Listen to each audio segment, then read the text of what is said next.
Hello, and welcome to another stream. 1 second.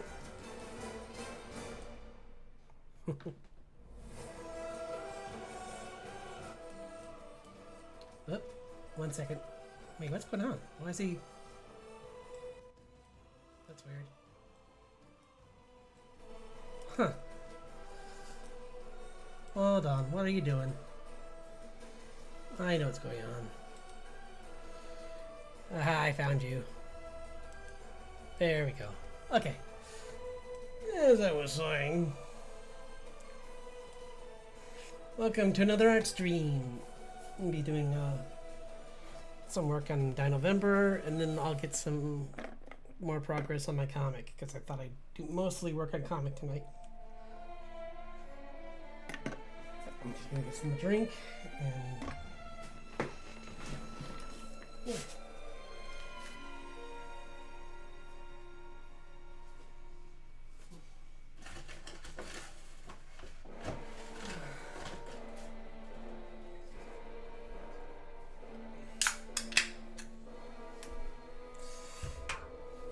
Okie doke.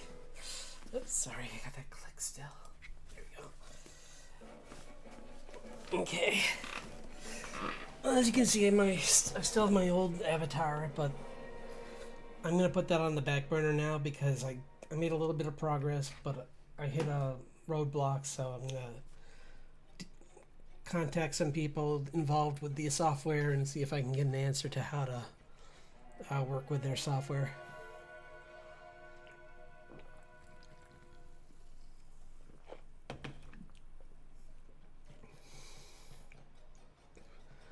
It's a shame because it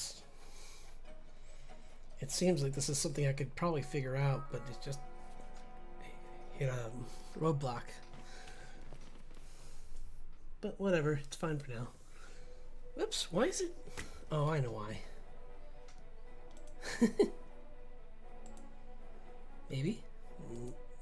No? Huh, weird. I'll fix this in a second.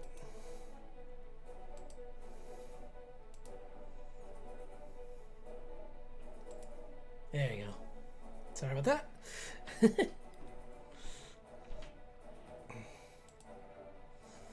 Okay. Yeah, mostly working on that today. Was working on him. Wonder why the resolution's weird.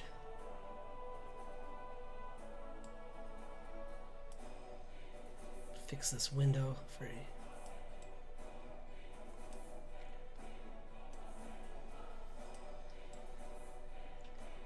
Weird. Playing around with OBS apparently made some changes in here too. Which it shouldn't, but whatever. So yeah, that's my new model I'm working on. I added in a few other things like I got this little the flame little guy is gonna dance around, and I already showed the wings are gonna move and all that stuff. So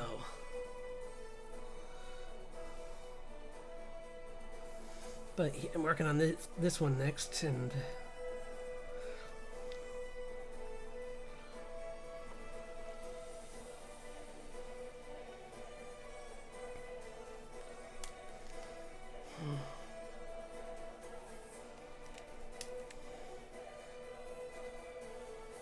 nothing.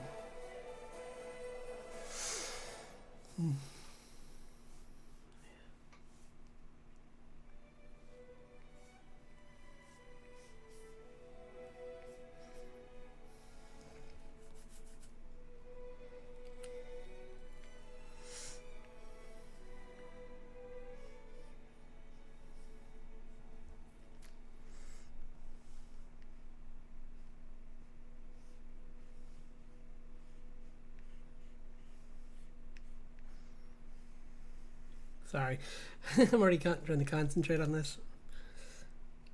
Yeah, this was the one I was working on last time. The see the prompt for this one. I think.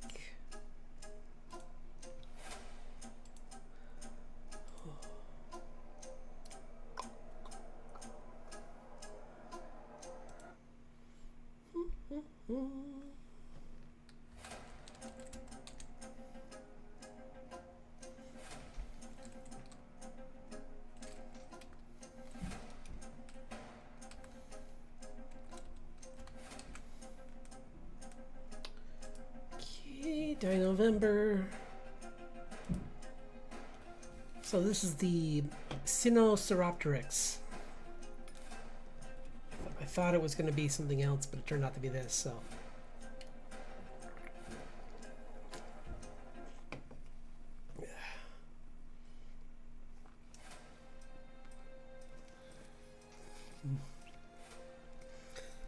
Yeah, this was one of the major finds in the in paleontology where they found feathers on this creature. So I thought it would be kind of cool to mix it with a bird, so I did the oh gosh, what's that called? I did it based on the specific trial that Hercules went through, where one of them he had to fight. He had to like deal with these birds that were called the Symphilian birds. They had poisonous wings, so that were made of brass. So I thought it'd be kind of cool to make these things have that.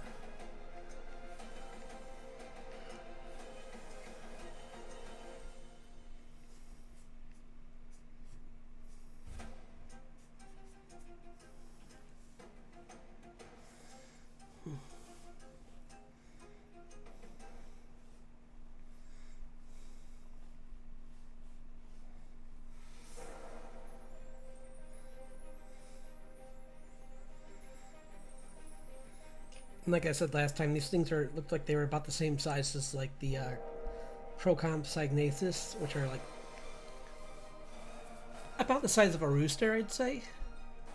Not huge, just a good size for a small predator in the early Cretaceous. So, yeah.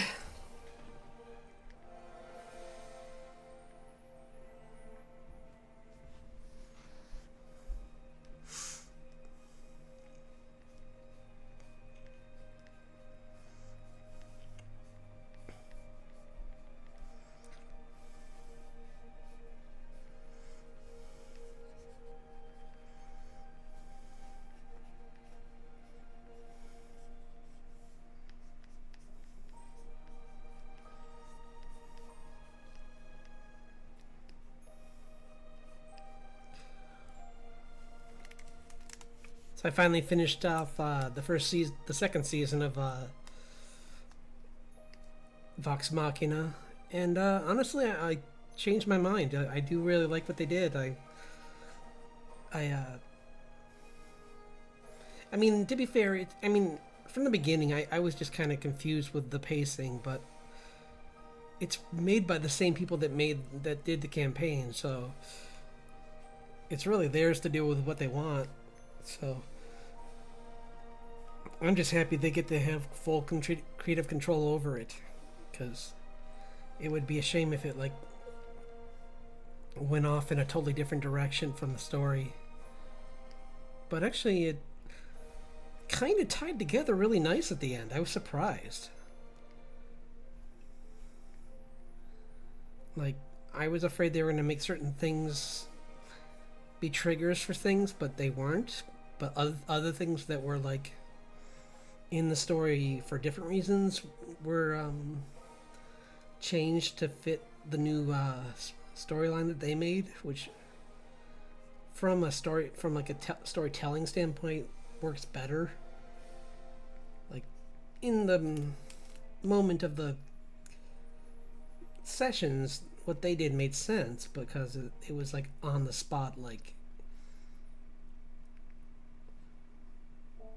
decision making that you don't have time to think. But when you're writing a story, you want to have a little bit more purpose for things. So yeah, no, I thought it was good.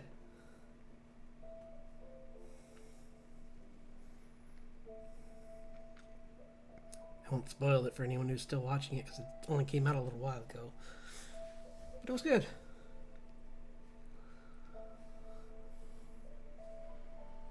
Hey, thanks for dropping in. Just working on Dinovember, so, and then I'll work on the comic after that. So, but mostly it's going to be the comic probably this time because I'm in the mood to get ahead on that.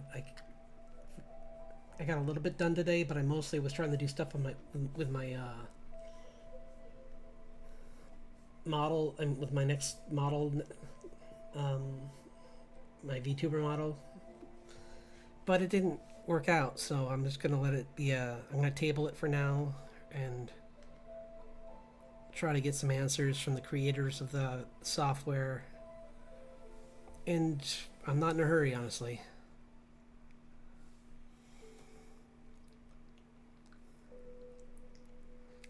I mean, honestly, I'll think about even like looking into the possibility of playing around with the VTuber model software, because I do have the free version of it, and we'll see.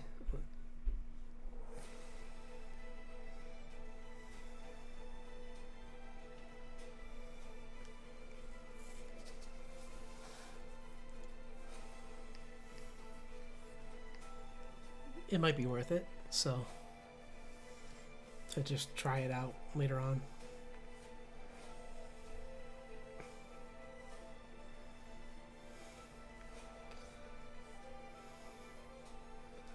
I mean, it's for a year, it's a little expensive, but if I do it only, I'll have to look into how it works. I'm going to talk to some people and see if there's a way where you can own the rights to a model even after you don't have the software.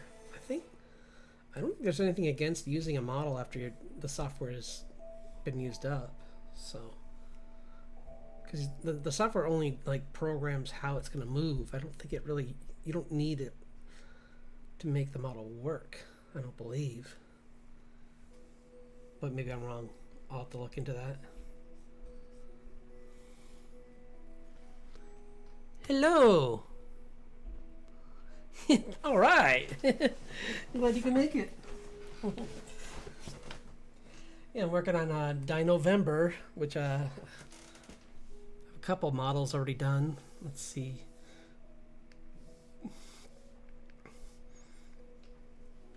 This was the oh gosh, what was this called? It's from, okay, this is the Styracosaurus. Yeah, Styracosaurus. It's from the Triceratops family. It's late Cretaceous because honestly a lot of their family line started in the late Cretaceous or mid to late, I believe. Like the more impressive ones anyway. And earlier I did the other guy. Where is he? I think he's, oh, I know where it is, I think. Yep, right here. This is the Carnotaurus.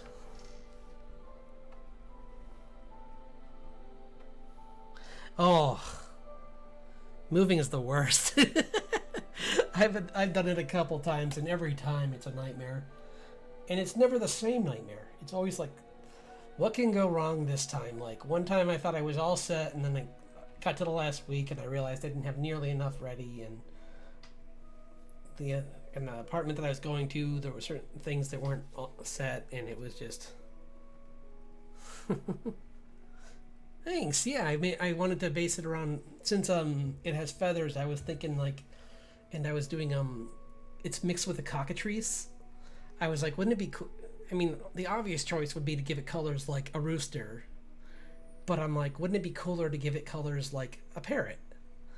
And then I looked up one like a tropical parrot and found this really cool color scheme that was really vibrant. That this doesn't even show how vibrant it was, but it's pretty close. But yeah, it's like and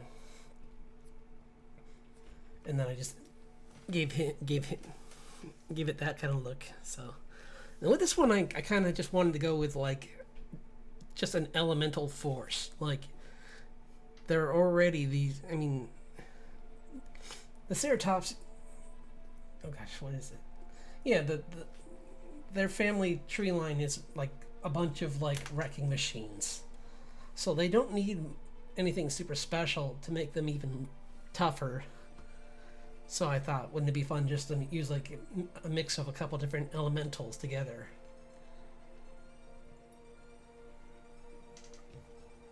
Like it's just like this walking, like force of nature. And for this new one I'm doing, oops, these guys are going to be are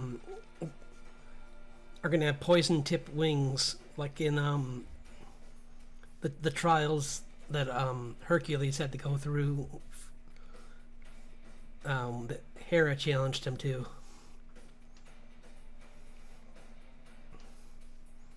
So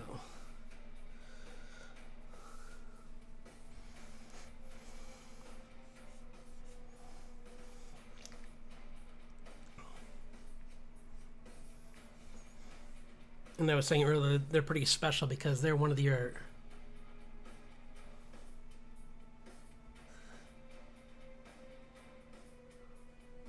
yeah.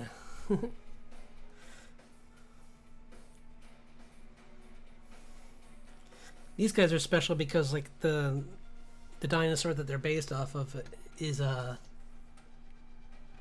yeah, they're one of the few types of, like, even before like that let's see, even before like they found that one special fossil, these guys are called Sinosauropteryx. They're like they're little like compy sized dinosaurs. And yeah, they're pretty cool. Like they're, so I thought I would just do something pretty, like, I wouldn't mix them with anything too crazy. So that's why I thought these birds that have metal wings would be a cool mix with them.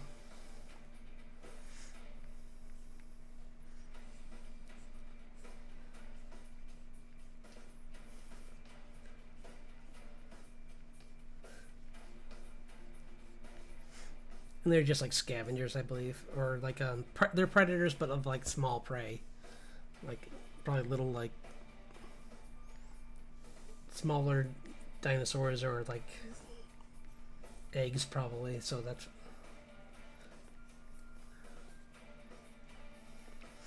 what I have been doing here.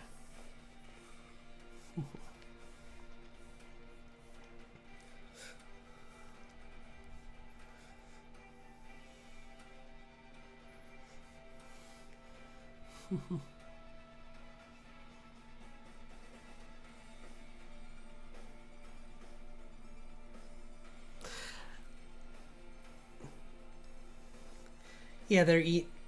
They're gonna eat them.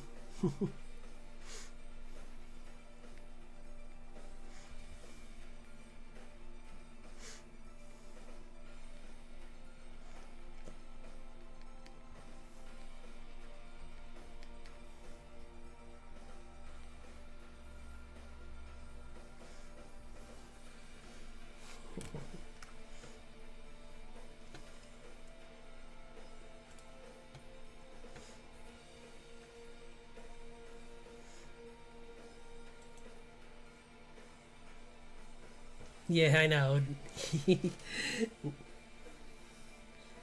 Nature can be tough.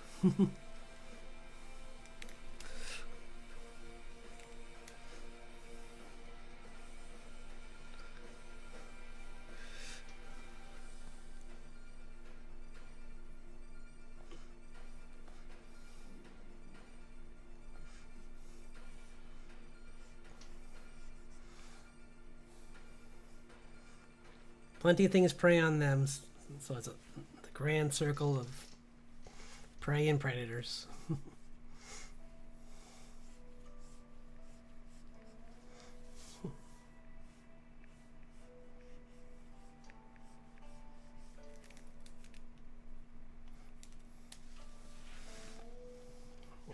some brighter colors.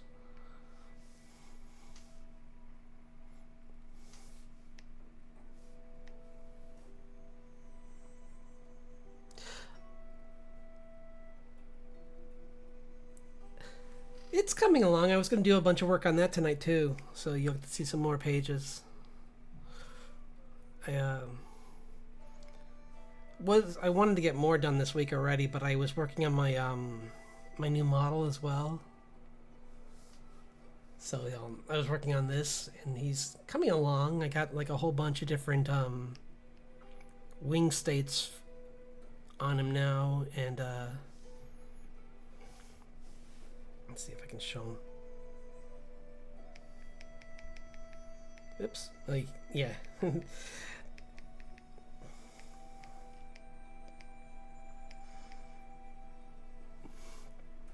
I gotta fix that, but...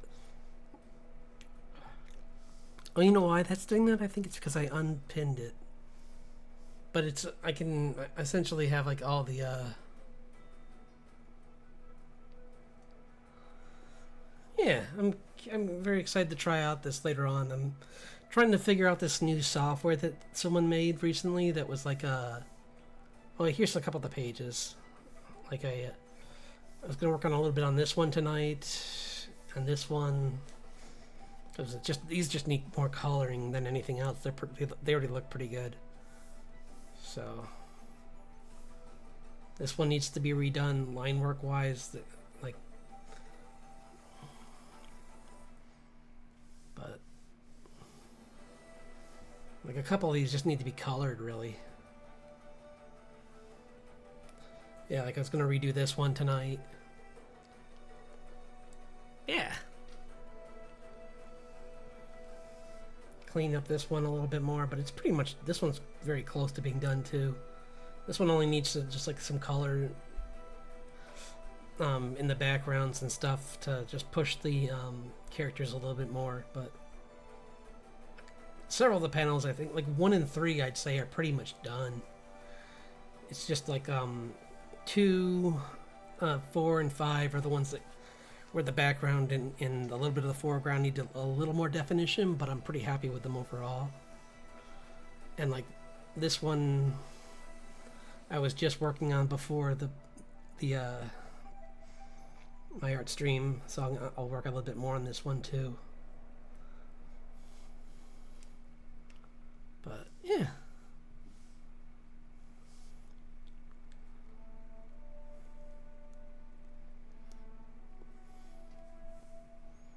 Might have to change that too, because, well, we'll see it, maybe. Because I do have another page that I was going to do work on. Where'd it go? Oh, I'll show you. Oops.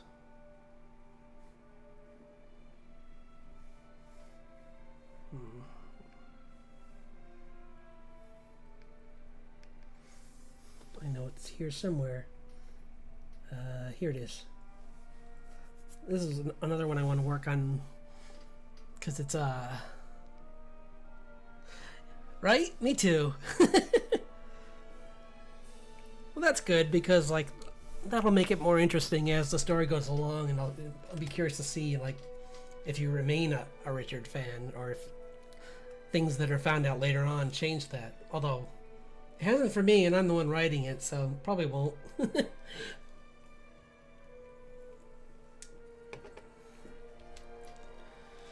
But I just need to, I want to clean up I want to fix the truck, and then obviously I want to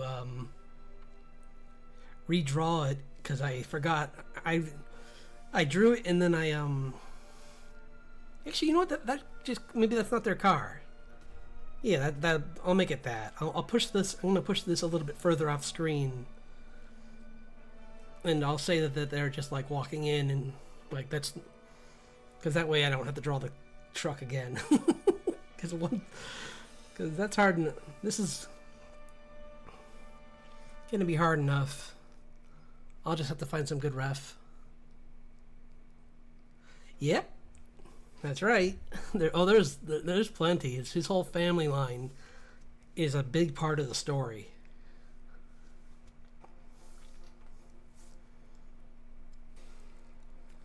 because she may be the main character, but like her real, like that's why I started the story off with them being so close, so that like it really tests her loyalty to her family when she learns more about him. Like, will she still see him as a mentor figure when she sees that he's flawed? Or that he was pushed to do things that he didn't want to do, but she doesn't understand why, maybe at the time, that why they let him push him into that situation. But yeah, it'll be interesting. Like, I mean, she knows that he's Black Ops, so she knows that he wasn't like just like a peaceful, like, just border patrol or something like that, or something, I don't know, or just like just patrolling between and trying to keep things peaceful between the fairy folk and the humans. Like, she knew he was on more of the covert stuff that was locating certain targets in the fairy realm and on our side too that were like of interest. So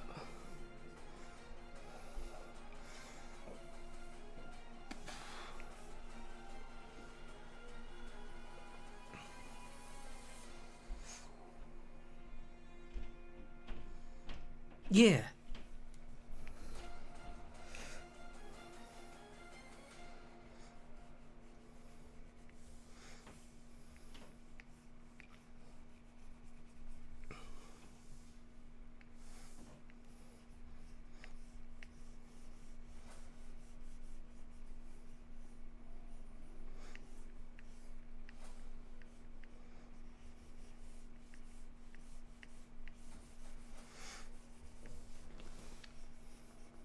Yeah, you learn more about like Richard, and you learn a little bit about Grace's family line after that, and you see like what they had to go through and why it pushed her into being less on the warfront side and more on the research side.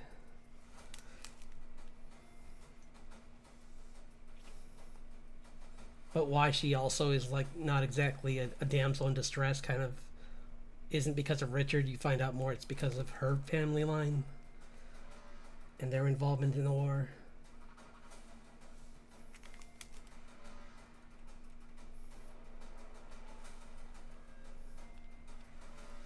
So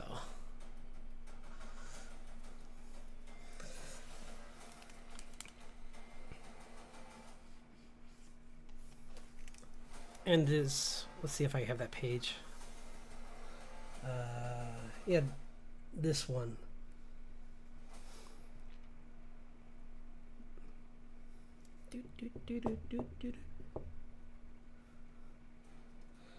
So this is a key moment early on, and it's very important. And as the story goes on, you find out more about like what she gets these anxiety attacks where her magical energy just goes like out of control.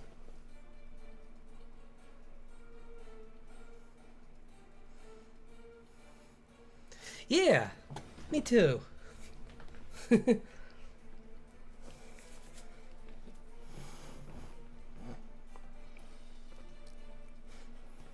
And maybe it has to do with the two blood, one of the families in particular, or maybe it's the mixing of these two family bloodlines together in her that makes her energy so unstable with her emotions.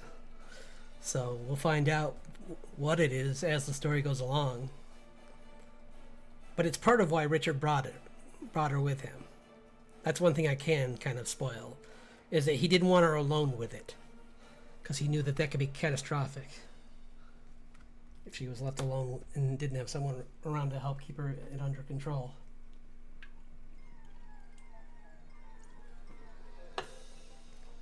So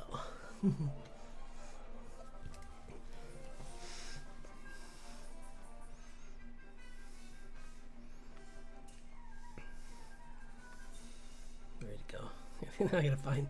Got so many windows open. Ah!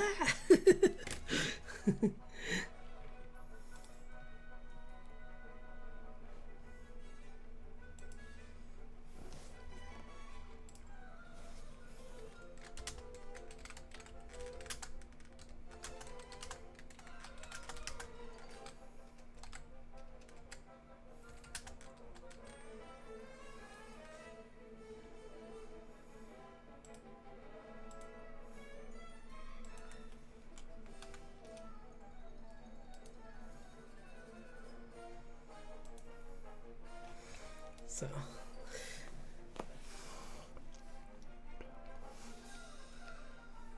honestly, the reason this has been fun is because this is a lot of these creatures I'm working on here are going to show up in the comic. So that it was my ulterior motive was to kind of make my version of like the last Airbender, like an Avatar with like how they have the half animal creatures. I was going to use this to make all my hybrid dinosaurs that show up in Grace's side of the story, and actually in their side too. Like they run into a few of these as well, because they're not just where Grace is.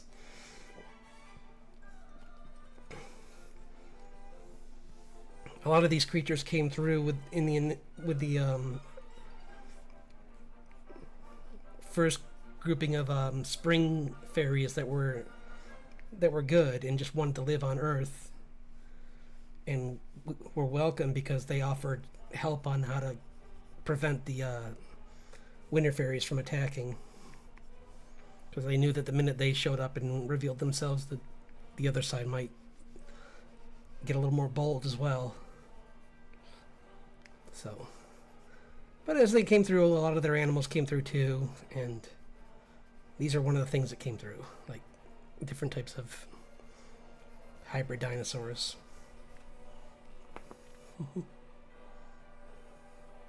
Yeah, I mean, yeah, I'm hoping to get a lot done this week. I took off from work, so I'm trying to get a lot done.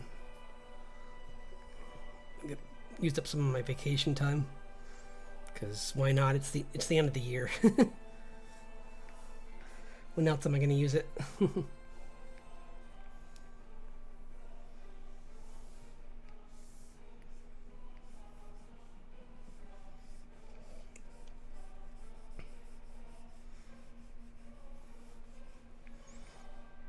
Yeah, Grace's big concern is that a lot of these creatures that are coming through are unstable, kind of like, like Spider-Verse, kind of unstable, where like they're torn between two dimensions when they come through, and if like some of them adapt and are okay, but a lot of them just either totally devolve into like plant life or or just evaporate, or yeah, like things like that. So that she wants to make sure that they have a fighting chance, because she's just so interested in like learning more about them.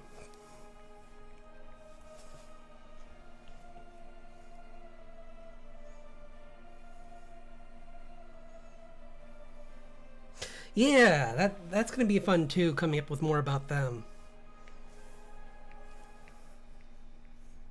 Like as the comic goes along, maybe I'll even have like a side like mini comic for them, like that goes further into them, because usually they're just gonna be in the shadows, but they will pop up here and there and like progressively like become more and more powerful as the story goes on in the background. Or like, yeah.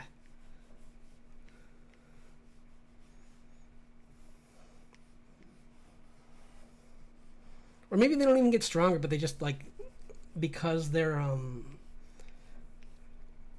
fighting prey that isn't Richard, like they're able, and the fact that who they're hunting doesn't realize they're hunting them, they kind of get the one up on all the people they're hunting, so it looks like they're tougher, because you see them at their like in their A game versus like when they that one page. And I already hinted that they fight Richard in early on, and that did not go the way they thought it would. But that's because they weren't even hunting him; they were hunting someone else, and they thought he was that person, and then he quickly made them realize he wasn't.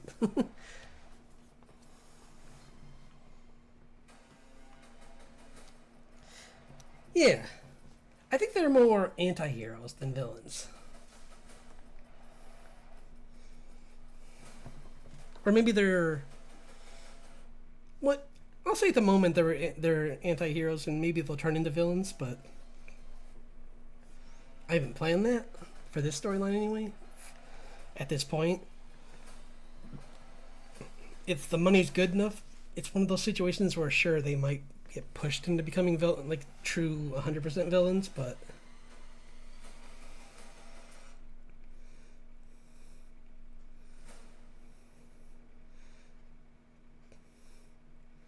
there's bigger threats for Richard anyway.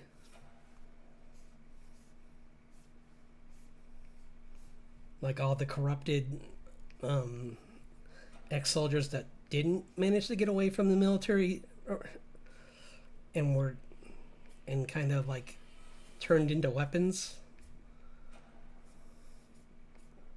Kind of like Howl's Moving Castle style, like they're not even human anymore. They're just these like avatars of wrath and incarnate in different with different elements.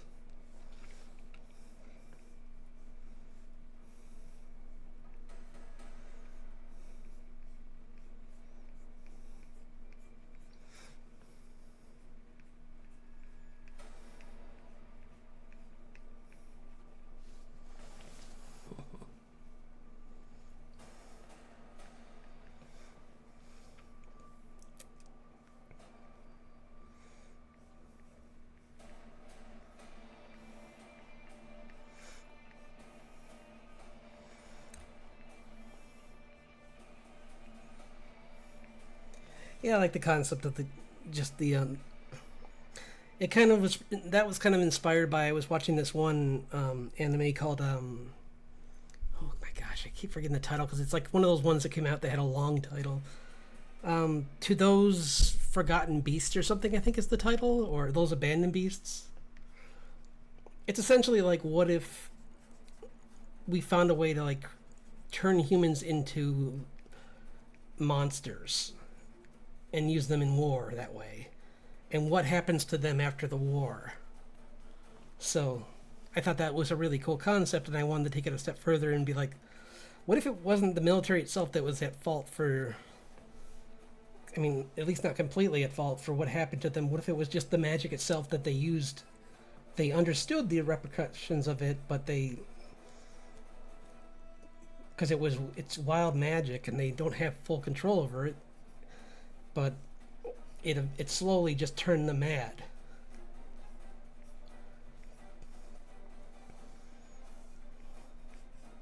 Because they're using fairy magic. It's not theirs.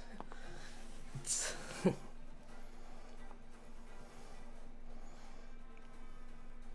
not meant for their physiology at all.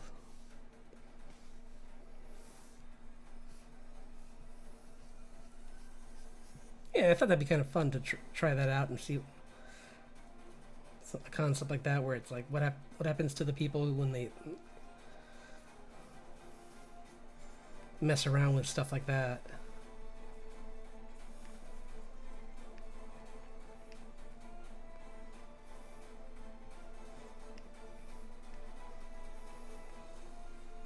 And then maybe some of them it doesn't look like does anything to them, but on the inside they're just a different creature altogether. Like, I was thinking about having this like guy that looks like a holy knight, but he's actually like just totally been hollowed out on the inside. He's just this incredibly dangerous guy that is probably going to be one of the bigger ones Richard might run into.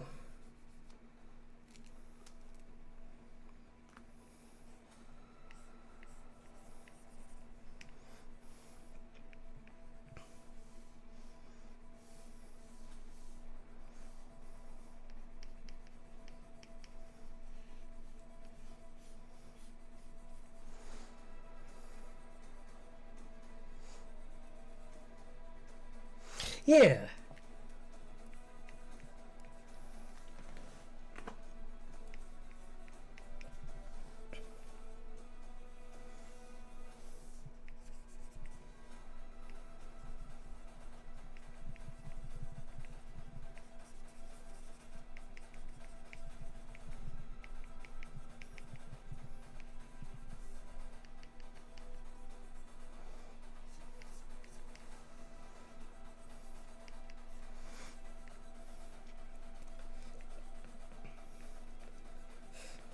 But I'm more interested in the other side of it that's going to be a little bit more.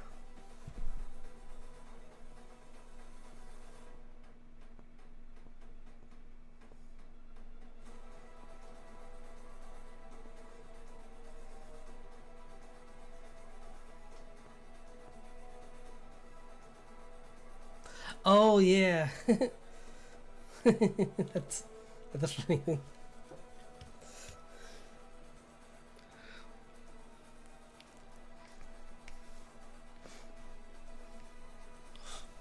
I do love them. I do love all those movies. Henry Selick, like all the stuff he's done has been great. Like, I'm so glad that him and Tim Burton teamed up together, and that he went on to make a Coraline using Neil Gaiman's material. It's one of the few Neil Gaiman books I think that hello. Yeah, it's one of the few Neil Gaiman books that I think is really good. Because some of them don't do the stories as much service. Although I haven't watched all of Good Omens, so because what I saw of it was pretty good, but I didn't get to see all of it, so.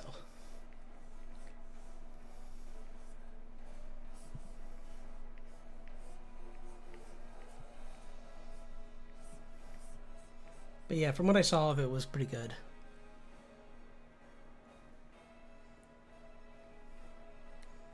Yeah, like in general, it's just great.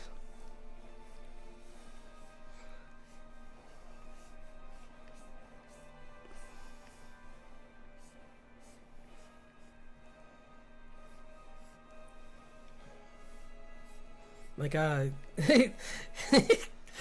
I really enjoyed Kubo and his two strings as well. That ending always gets me like teary eyed a little.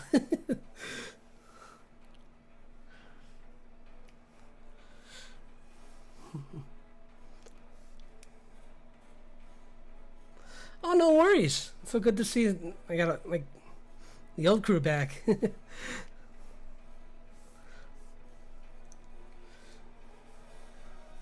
All my old visitors again. This is excellent.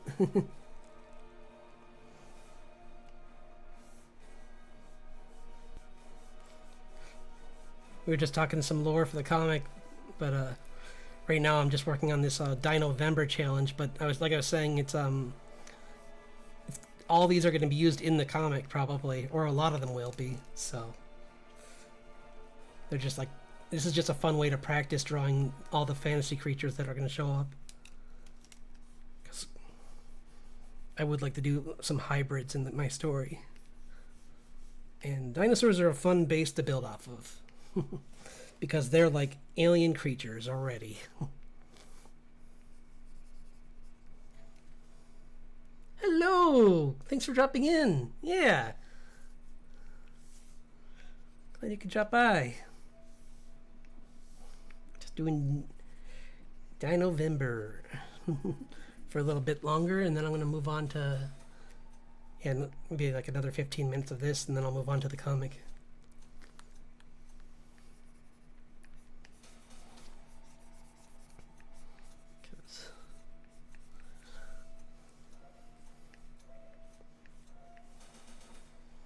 Yeah, I made a little bit of progress this week on that, but mainly just inking some old pages. But like, I also just been trying to think of ways to move the story forward, and I kind of came up with an idea. So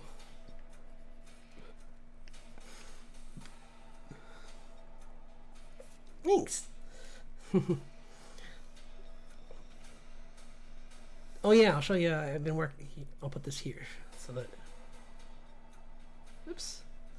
Yeah, here's another one of the Dinovember ones. This is Carnotaurus mixed with a cockatrice.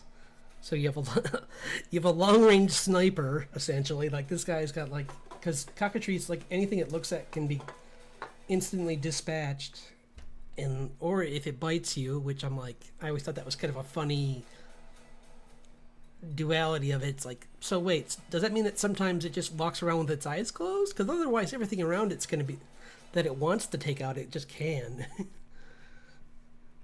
But yeah. So maybe for this one, I'll say that it has to bite or you have to breathe in the fumes from its breath, because vision is too powerful. That's like evil Sharingan level stuff. But then there's this guy who's I keep forgetting Stira. Is this the Styracoccus? I think that's what it was. Sorry, these names are... Yes. Styrasaurus. Styracosaurus. No, just... Yeah, Styracosaurus. There we go. It's essentially like the heavy metal version of a dinosaur. Yeah. Yeah, that's what I was going for the like a tropical parrot theme for that. Yeah, because I love those colors. Like the way that they fit together just looks really nice. So I was like, wouldn't it be fun to put that on a? Because the normal thing I would do is probably just make it look like a rooster. But I was like, browns and whites, that's fine. But I'd rather just go crazy because it's a fantasy creature already. There are no rules. Just whatever I make.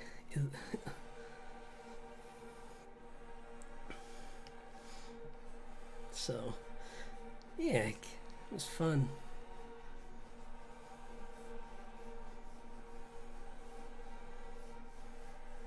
Whoops, am I drawing on top of the...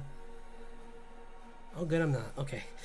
I thought I was drawing on the line work layer, and I was like, oh no! Although with this one I don't really care because these are really loose lines anyway, so I'm not too worried about going over them. Because honestly, this is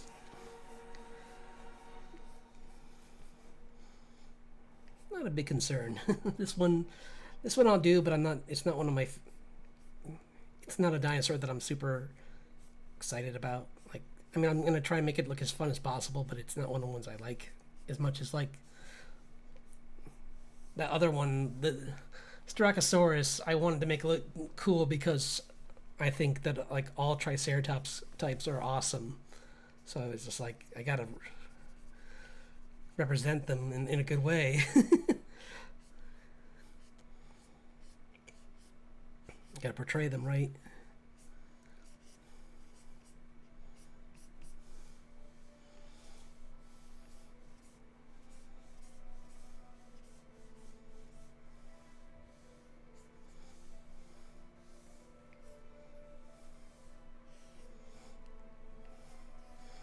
Yeah, we're just talking about how like there's gonna be a whole.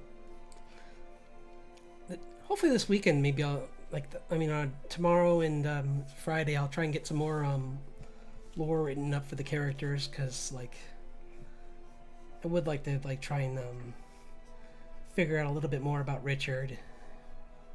I do have a big bombshell for him, but I don't like reveal about like his past, but other than that, I just need to figure out a little bit more of like how to pace it and how I should hint at it.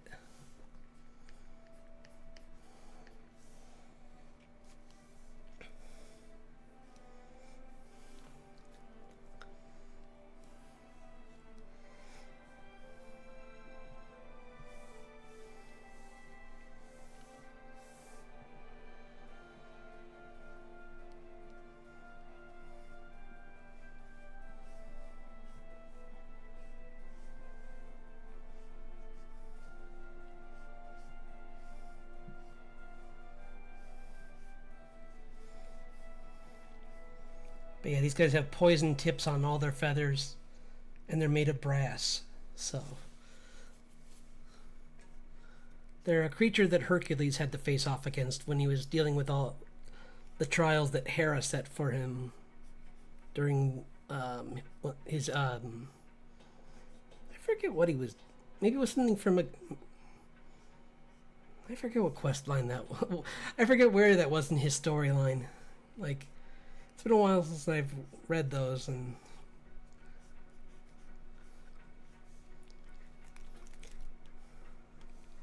that's why I thought that was funny, and it was an interesting choice in the Disney one to make Hera his mother. I'm like, wait, okay, that's. I mean, I'm glad that they in this version maybe Zeus isn't quite as horrible, but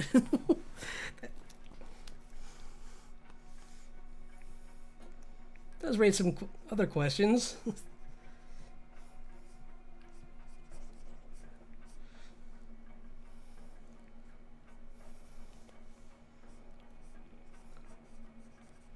Like, does that also mean that Megara is going to be a good person in this version and not make a poor decision later on that costs her dearly?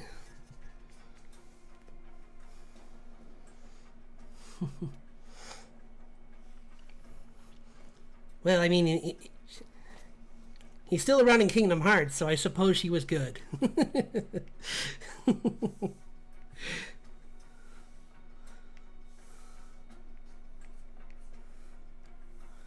Because 3 half pints make a whole pint.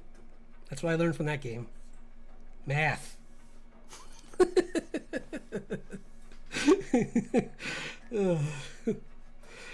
What a silly game.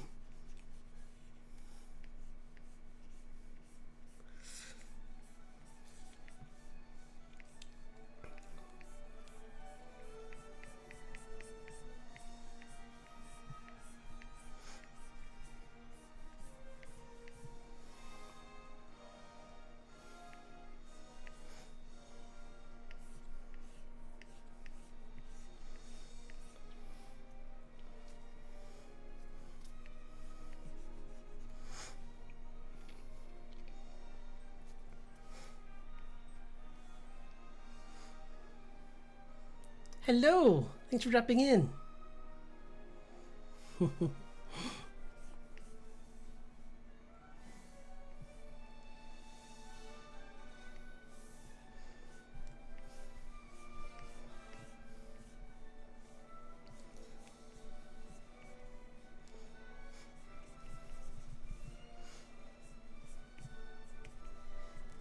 What's such a...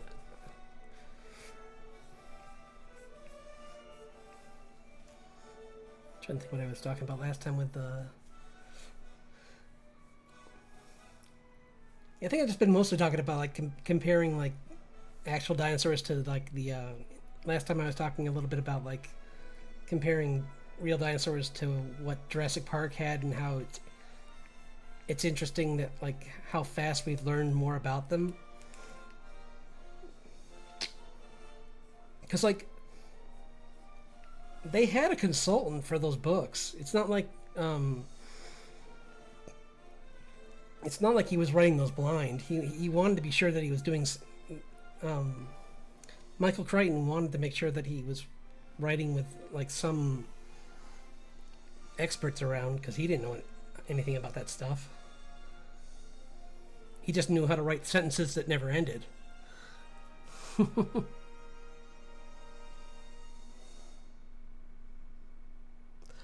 Oh. It's something. It's certainly unique.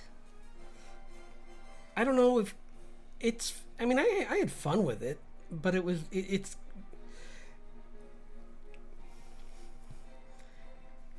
So, I mean, I'd say it's worth a shot. I thought it was funny, but...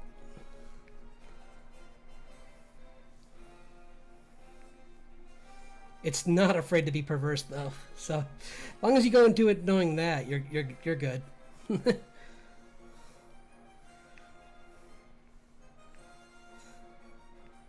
Like don't show, like don't make that like the you have a friend who's like very like your church friend, and it's like, here's the first anime I'm going to show you. Don't make it that. Because they'll be like, I knew it. All anime is this, isn't it? It's like, no, it's not.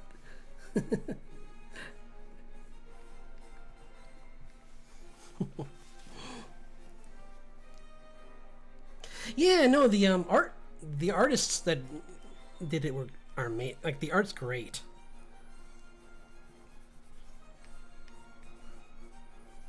and I like the characters a lot. They're fun.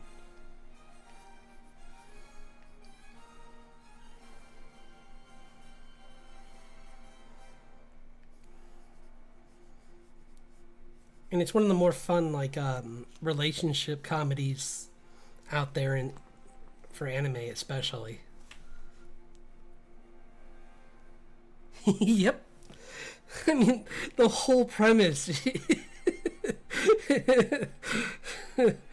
You'll see.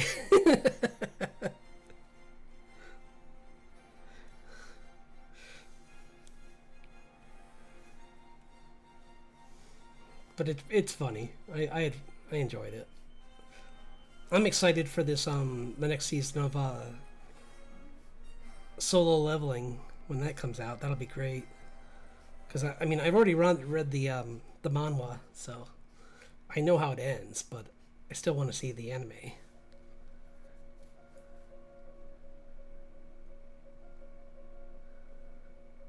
Yeah, right? Like, she doesn't look any older than 50. If that. Or she just looks like someone in her mid 40s that just, like, dyed their hair.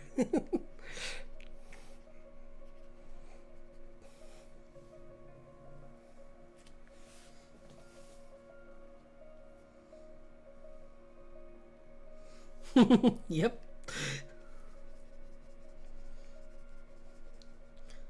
But yeah, the animation is amazing, and the story's like really been fun so far. So I'd say it's worth it just for that. And the music is really fun too. I had a blast for in one of the episodes. There's a chase scene, and the music they played. I don't know how they got the rights to that, but it was really fun.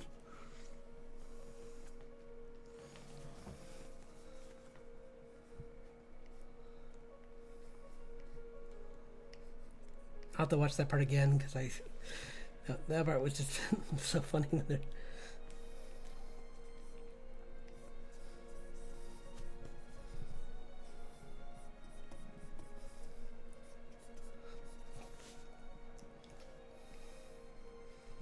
Yeah, maybe tonight I might watch more of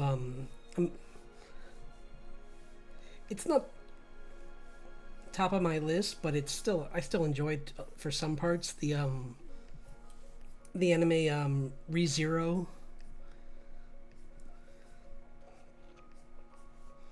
I like it for like some of the characters I really like in it. Not the main character, but other people in it are really great. Yeah, no, you're right.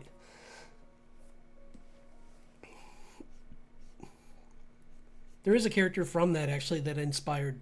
I put a little bit of him in Richard too. Oh, what's his name?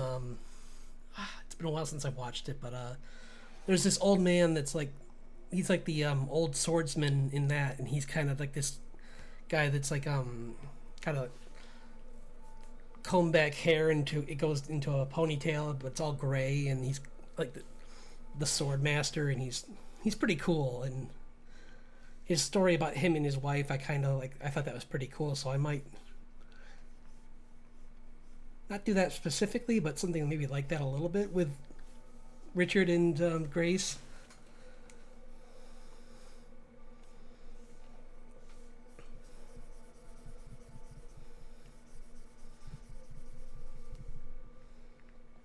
But maybe like the difference is that Richard man does. This is just me thinking out loud. This might not be probably lore, but I'm thinking maybe, unlike in their story, which was really sad because the woman decided that she was going to be she had to be the sword master because she was the best at it, and it led to her downfall. Maybe in this version, he pretty much convinces her that knowledge is better than the strength that she could supply the army with. So he says that your brain's more useful than your stealth and your your blade skills. So he talked her into being a researcher instead. But I don't know. I'm still working on their story a little bit, so we'll see.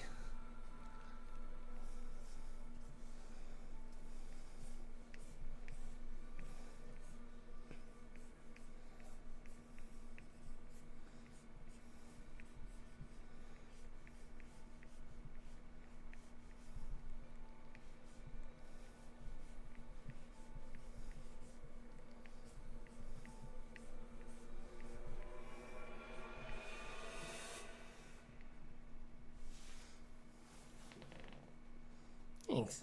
Yeah.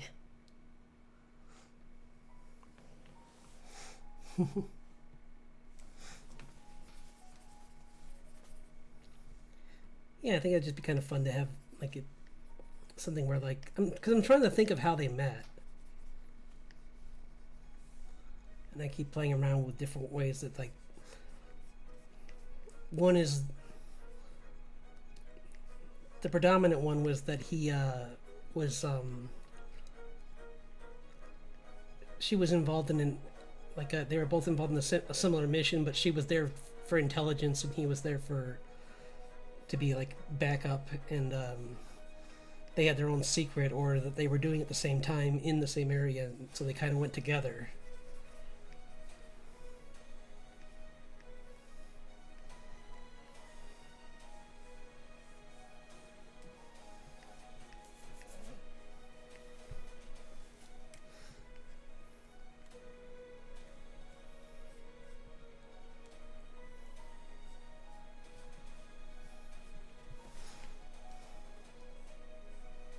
This is turning out to be more fun than I thought it was going to be, actually.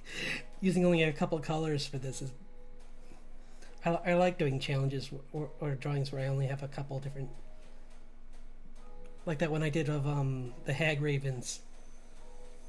I was really happy with how that came out.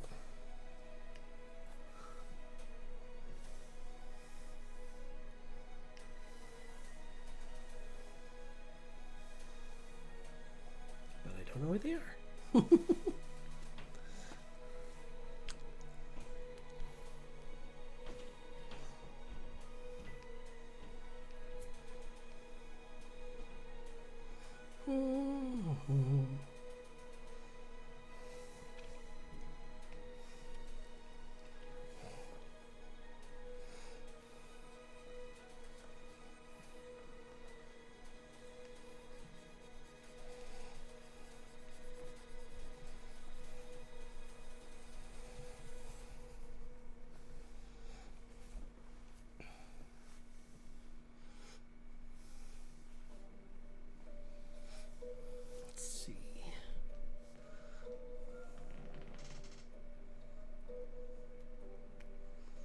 Thank you.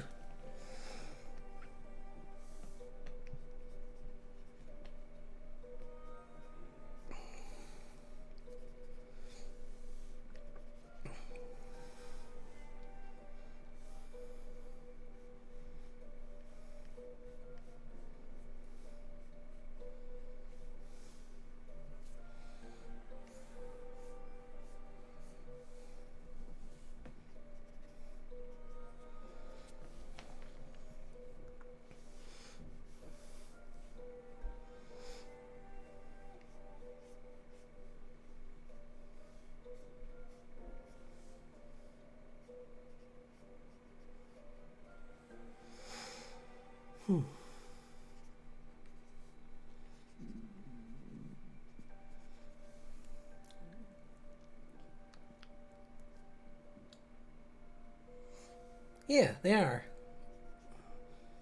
I love learning more about dinosaurs.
Hooray!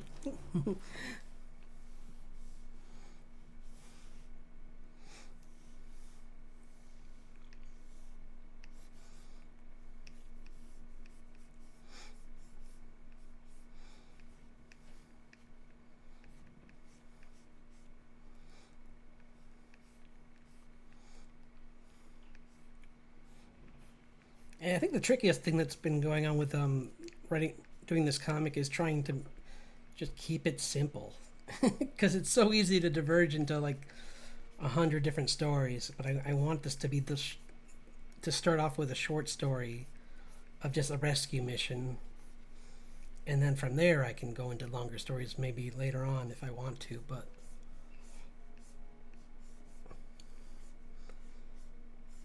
be more fun just to like start off with explaining the world through their perspective, and then, like I said, maybe do a side story for the bounty hunters, do a side story for some of the soldiers, like maybe like an Anakin storyline kind of thing, where like you see like one of the most powerful of them that turned into the most animalistic, and find out like what happened to make him turn, what tragic story like led to his downfall. Like maybe he was a great man once, and then like it kind of went into like this whole thing of like he kept having to push himself harder and harder, and then like with the magic, and like he knew it was eating him alive and from the inside out, but he just couldn't bear to see the people around him die, so he kind of like pushed himself to it beyond his capabilities and became this like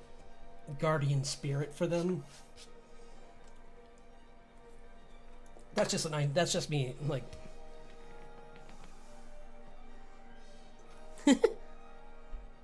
Yeah, right. I gotta make sure to write all these down before so I don't forget them though. Although I do have this really what was the name of that software I got? I have this really great software that called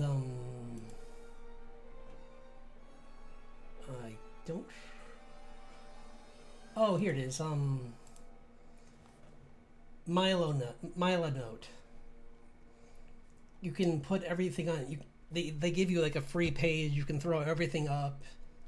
It just onto the page, and it'll like I have an entire page of just like a. Here, I'll show you. There's nothing bad here. One sec. Make a new window. Making a new window.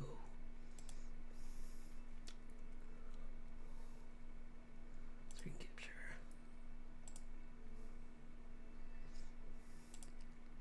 Whoops. No. That's not what I wanted to do.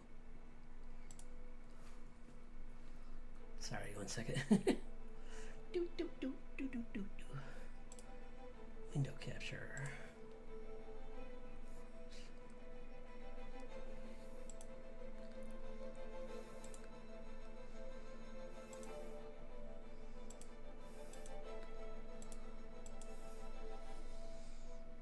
And I'll find it. Here it is. Nope.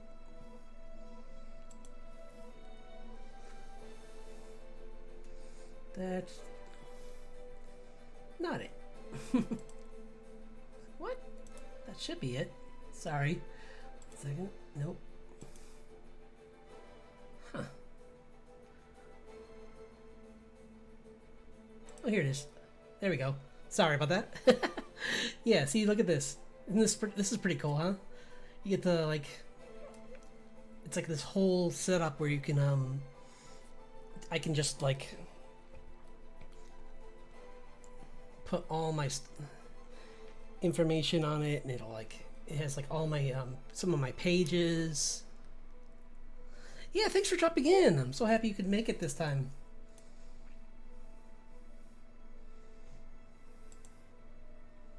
Let's close this. There we go. That's good to have in case I need it though. But you know, I'm definitely gonna put more pages up there and try and sew them together more like cohesively. But oops.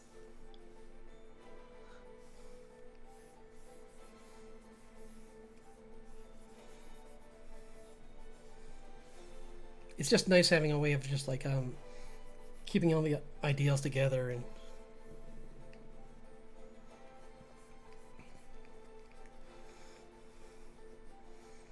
I can put up all the sketches for the characters. I can put up all the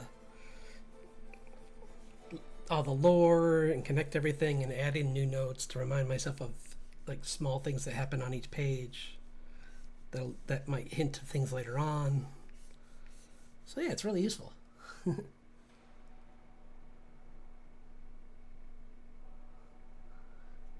You're good. Hey, no problem. I like that. I don't mind. It's always fun drawing along with people. I like to do it too. I like to do that as well.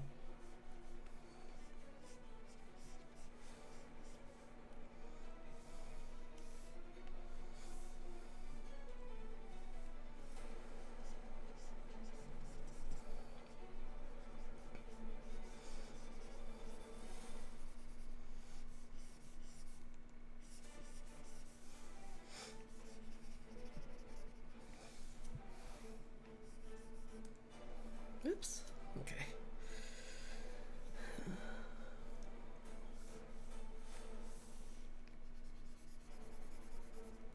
Oops.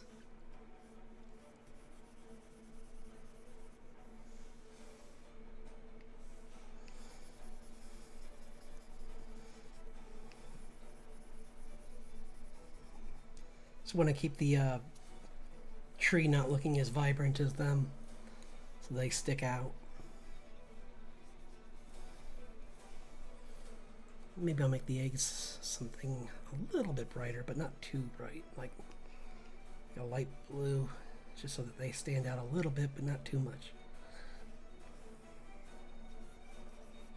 Kind of like just put a sheen on them a little bit.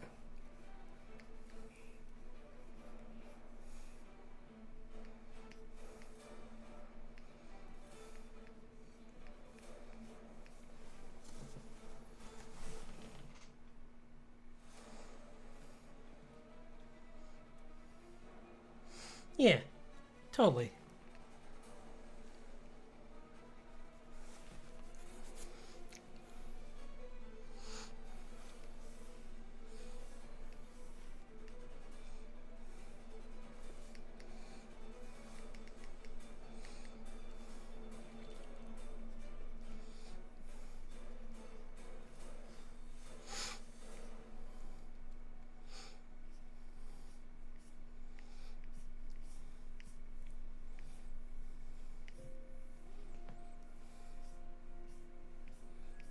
Yeah, this is looking pretty good, I think. Oh, but I said I was going to move on to the comic. I'm going to get some water first, though. I'll be right back. And while I'm gone, I'll give you some. I don't think anyone's seen this yet. So, oops, nope, that's the old one. So instead, I'm going to do this.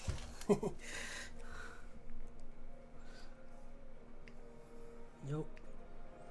Where are you? I know you're near.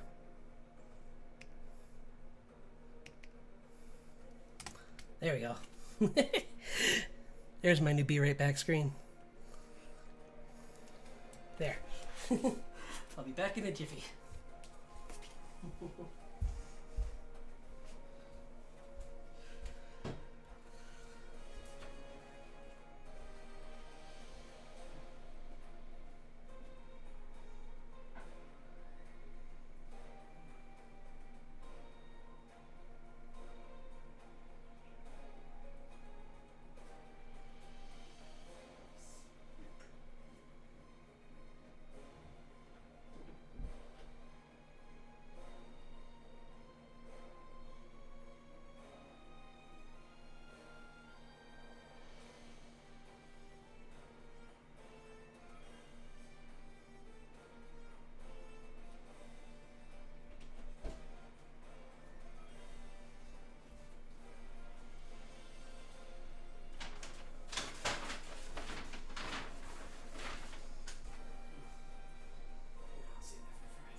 there was some leftover coffee in my mug, and I was like, "Is it still good?" And I kind of just sniffed it. I'm like, I'm not gonna risk it.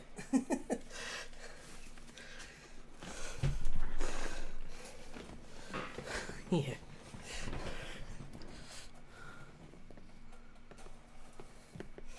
Cool. Alright. Time for comic. Nope, that's the comic. There's comic.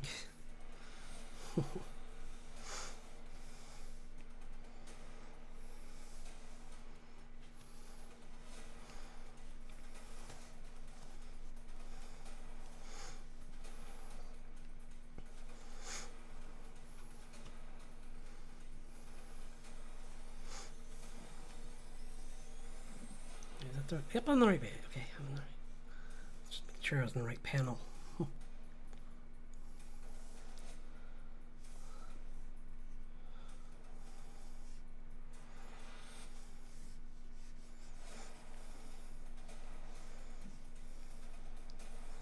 Yeah, the early, like I said in the past, the early pages of the comic are really just to show off, like,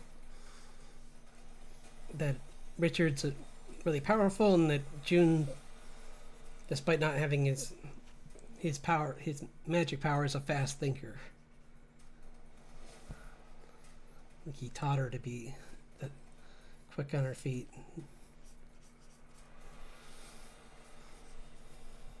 Well, both her parents did, because like she's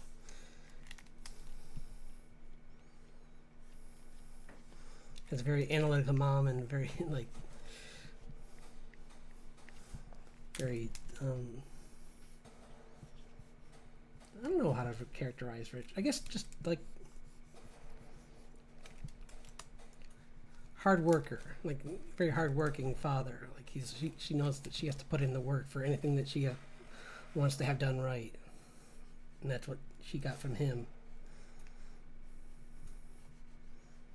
Because when he retired and left the army, he kind of became just like a local handyman for this village.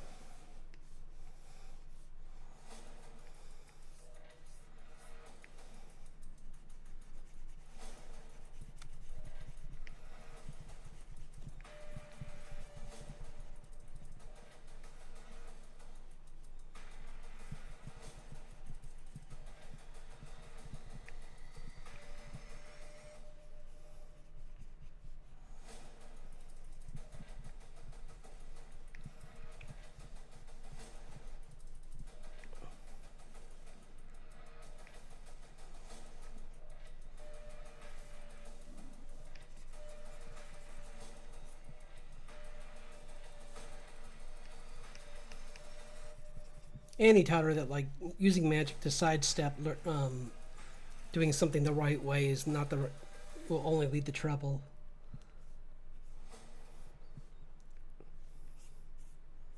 Because I mean, if you don't know how to do something, it's and you're in a situation where magic isn't available, then you're in a lot of trouble.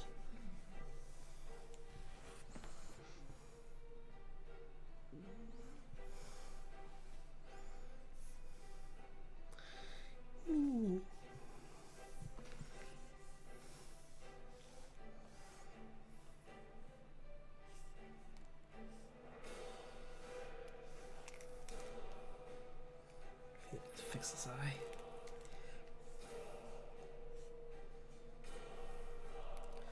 I don't like this pen. I gotta fix it. That's better.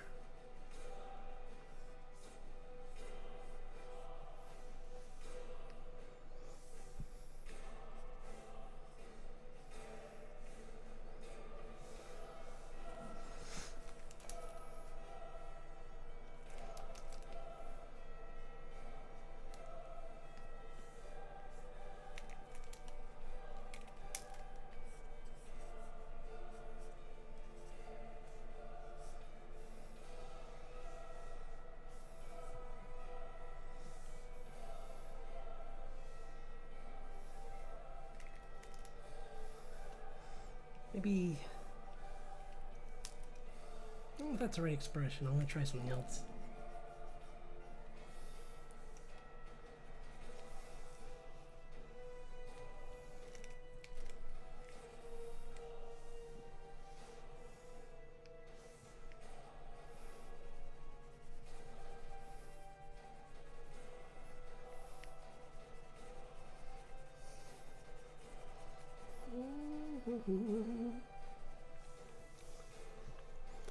This, it would make more sense to have this be more of a like concern rather than anger.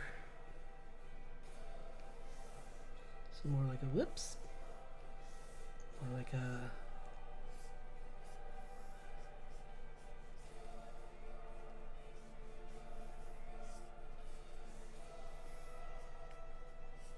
like a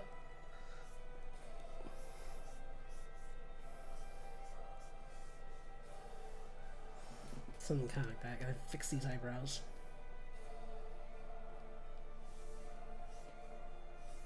Yeah, more like that. It's like, I just finished that floor. Oh no. Why?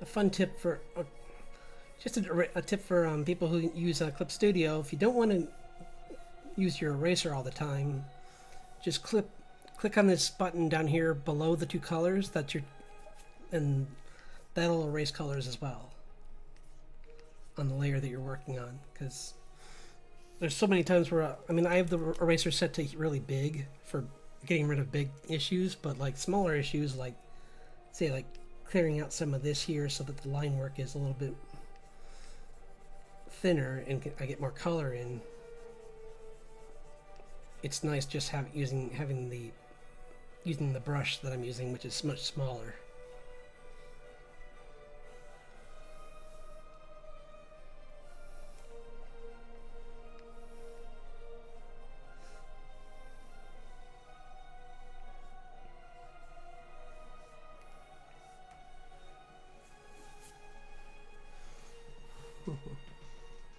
Yeah.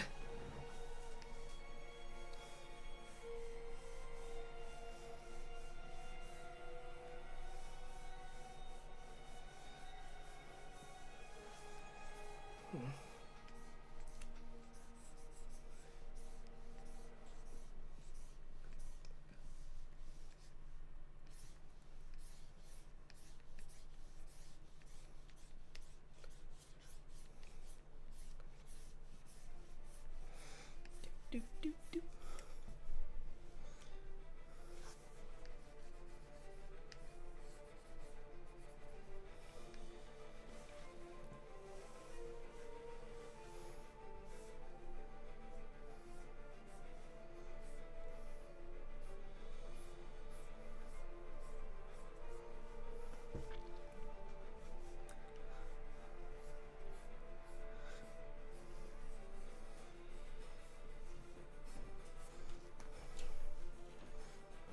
But yeah, I thought it would be fun. This is like the second page of the comic right here. So they're about to run into the first conflict, which is just going to be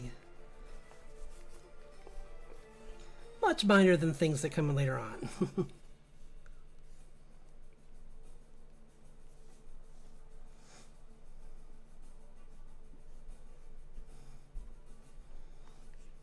Oops, fine. John, what are you doing? layer.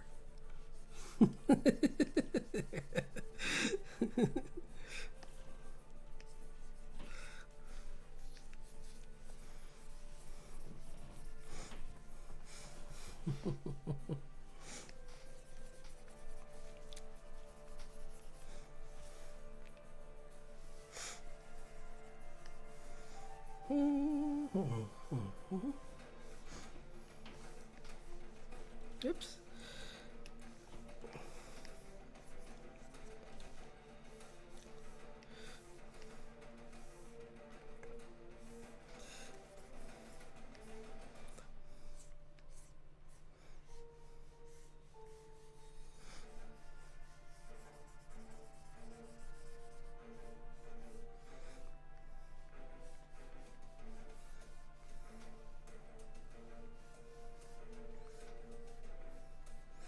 I think I chose her to be the main character of the comic for the most obvious reasons. She's not experienced with the real world, so she's a good lens to look through, like the rest of the world outside of the world that she's lived in. So,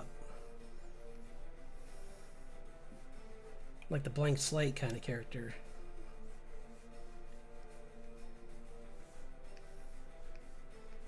She has her history in this town, but but when she leaves the safety of this area, it's kind of like she's at square one.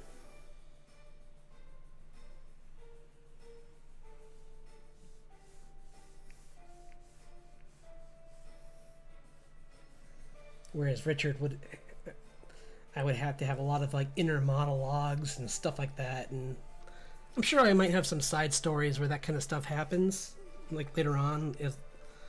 I might do like mini comics about like times where he's not with her, because I mean that's gonna be the big thing in this comic is a lot of times where like they get separated up.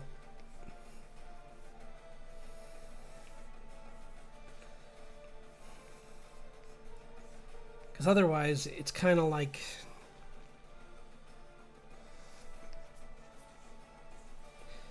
I mean, he's not unbeat.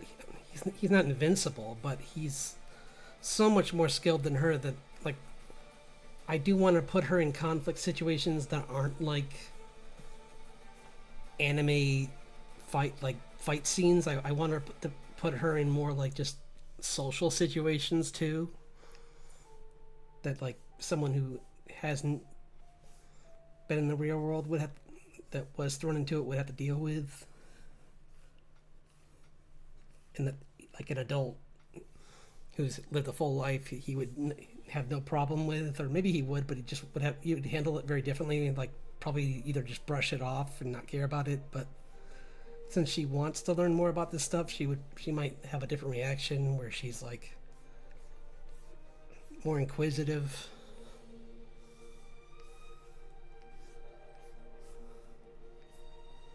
So she gets pulled into more situations that might be her father might have, if he was around, would be like, don't even worry about that.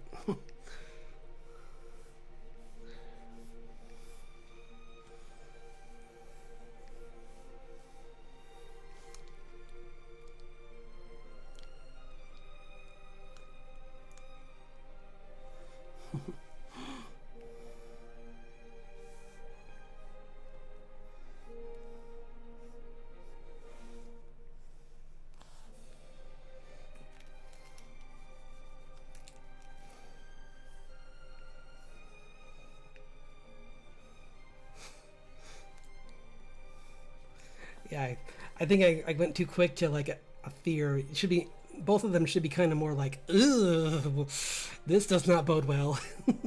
Like, what got into the house? Oh no.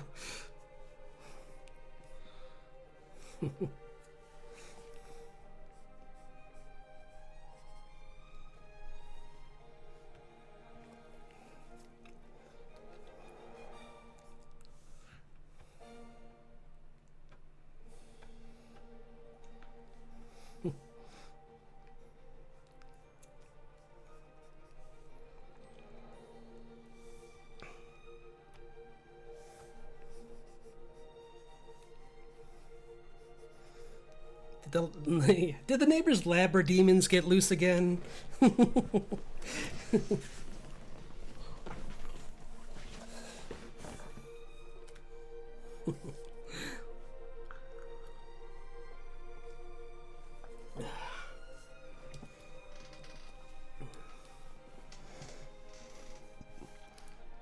Yeah, it's gonna be like a whole bunch of different the village they live in is a whole community of different types of fairy folk and humans. Because the spring fairies are a couple of them went into hiding with Richard because they didn't want to be sent back.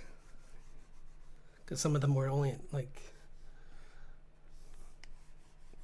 some of them weren't allowed to stay for long, like they're just going to be there for like a short while for intelligence and then they were going to go home. But he's like, this technically isn't Earth, so you can stay here.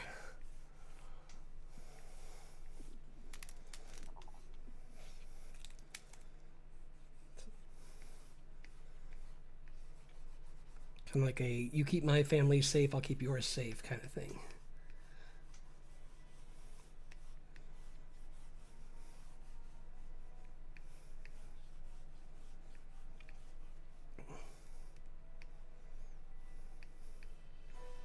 And I was going to introduce more of the neighbors early in the comic, but then I realized that was making the story drag. And this isn't The Hobbit, where I have the luxury of being a famous, well, or I don't have the luxury of having the time to do that. Like, I'm not Tolkien. I don't get to just, like, be like, and they took 4 months to leave the house. It's like, nope. Or 15 years. I have to be like, no, they had to leave right away. They knew that they were on a timetable, a very, very tight schedule with getting to his wife in time, so if they didn't leave pronto, they might not make it before she was in true danger. So, because I mean, as the story begins, she doesn't even know there's an issue yet, so it's going to take her several weeks after they leave for her to realize things are starting to get serious, because she's out in the field. She's not near any research equipment that would tell her that there's a spike happening that's going to cause a surge of energy that could change her into that could either like fling her into the spirit world or turn her into mutate her into a creature. So yeah, she's in a lot of danger.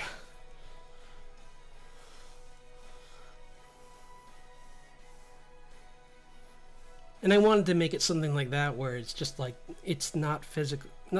There is a physical threat to her, and that's the winter elf that's experimenting on animals in the forest that she's surveying. But that's played more as a distraction because it's keeping her from just walking out of the forest right away.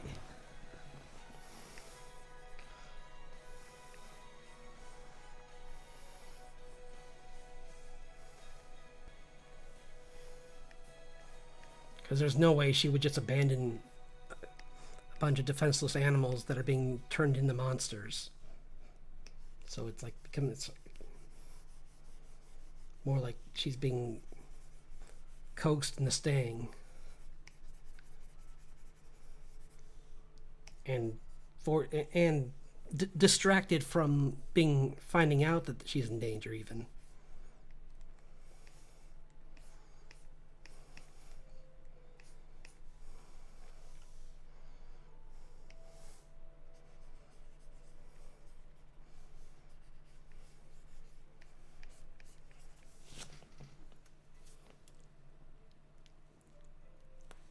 Yeah, I thought so.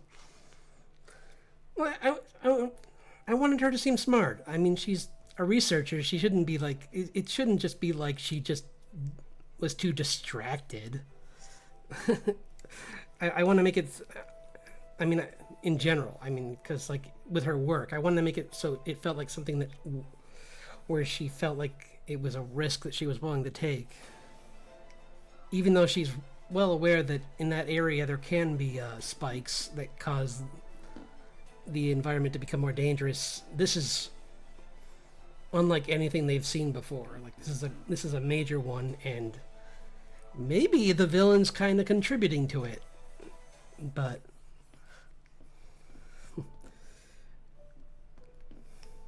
that has yet to be found out. So.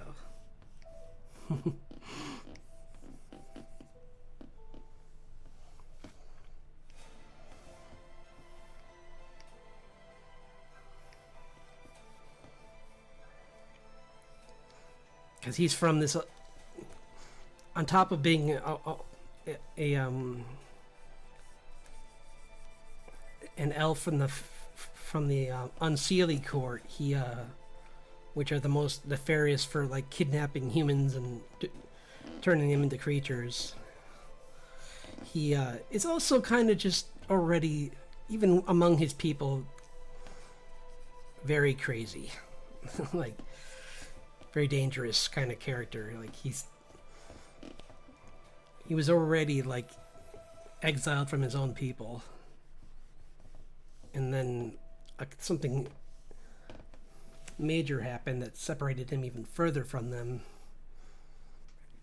And this is basically how he's keeping himself entertained while he's in the middle of nowhere, is by just like messing with other dimensions.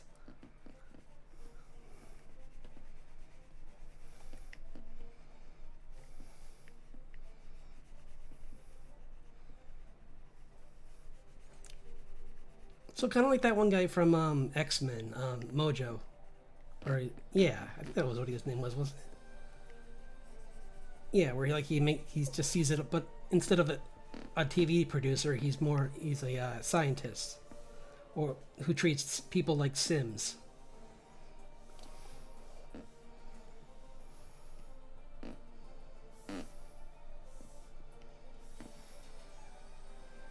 So terribly.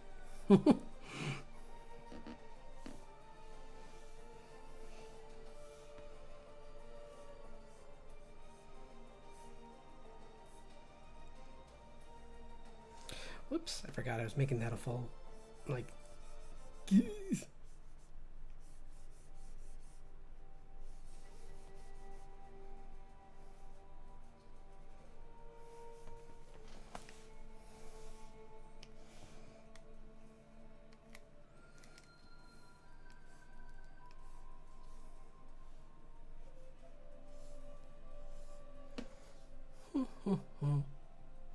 Yeah, I mean, it's just...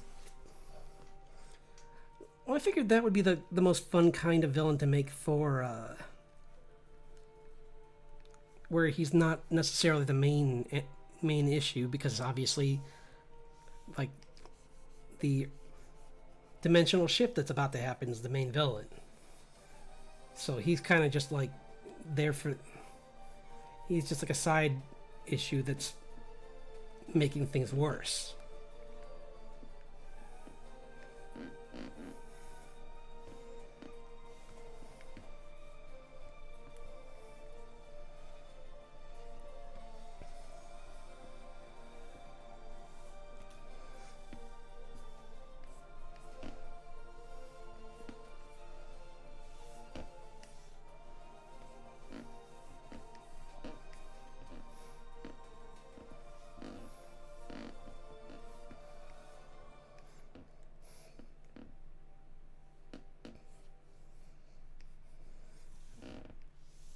Although I tell you, I like drawing both of the expressions on both of these characters. Like,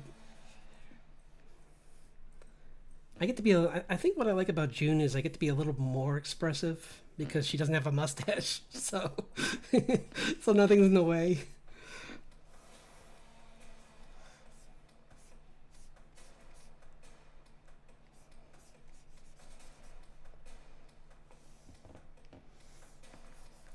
It's the only thing I don't like, that the only part of Richard that's challenging is just like, it's like the Itachi issue where it's like, how do you show him happy? And it's I guess just make his eyes kind of like close a little bit, and then like hint at like dimples, make his cheeks kind of puff up a little bit, but I can't really show much of his mouth. Like I can show the corners of his mouth, but I can't show like he's got this huge mustache. It's like I'm very limited. With great mustache comes great responsibility.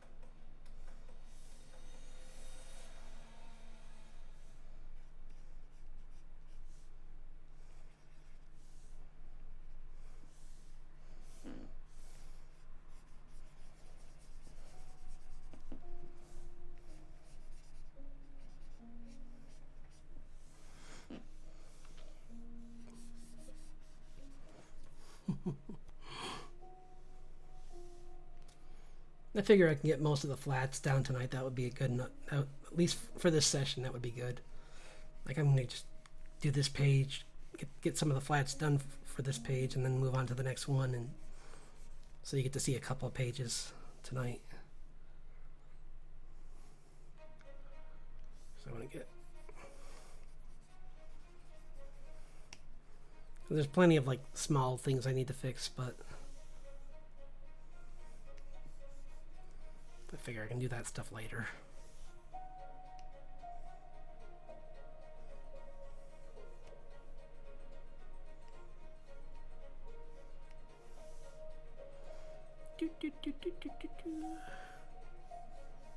Whoops.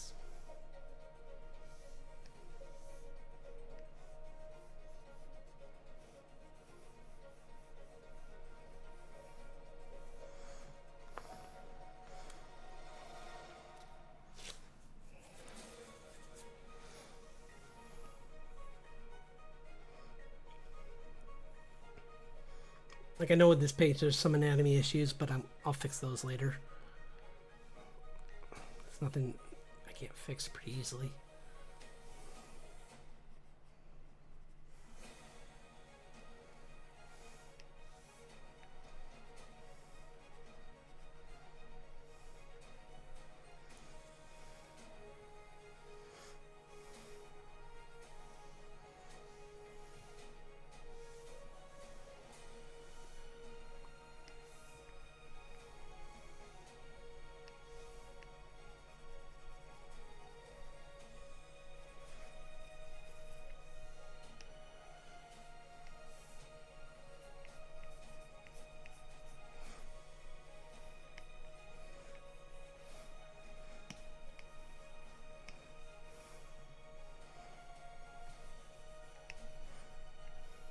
Oops.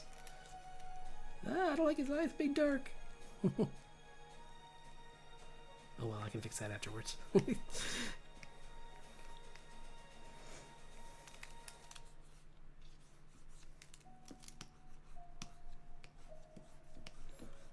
his legs too, they're not quite right.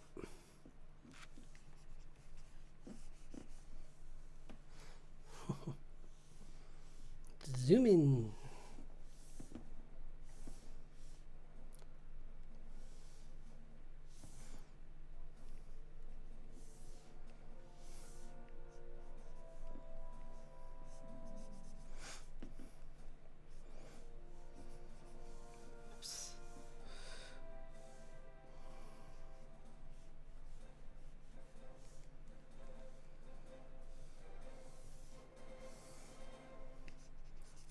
His whole face is kind of going to be darkened anyway, so because this is before you see his face, so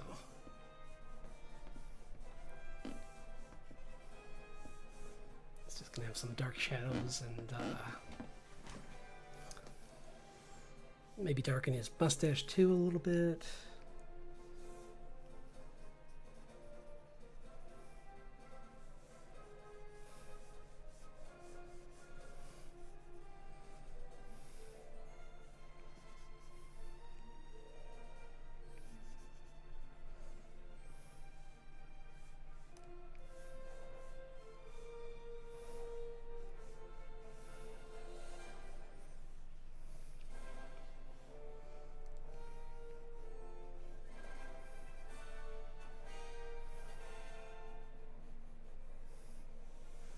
Kind of like do like a Magnolia thing where like the shadows are really, really hard shadows. Yeah.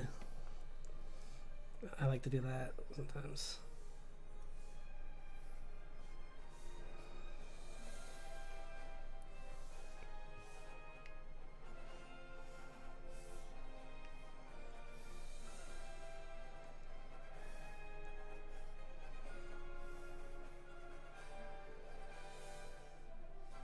Just playing around with the texture. I can always soften it later if I want to, but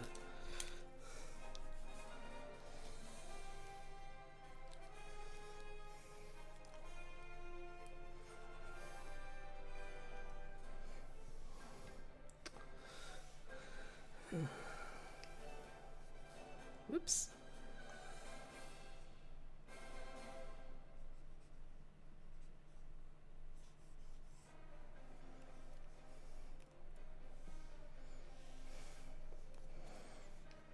How are we doing on time? Not bad.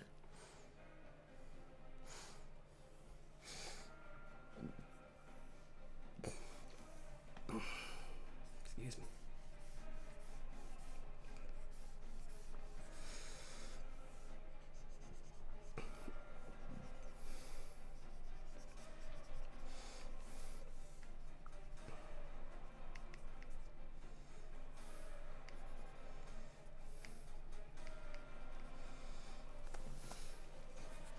I think I showed you.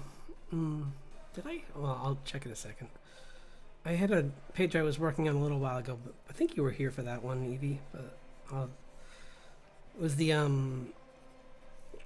sparring in the woods page. I think I thought I did that with you around, but I'll check. Let's see. Nope. Nope. Where is it? I thought I had it open. Well, that's a different one. That's the beginning of the. That's before the sparring began. I guess I don't have it open. Oh, let me check. I can find it.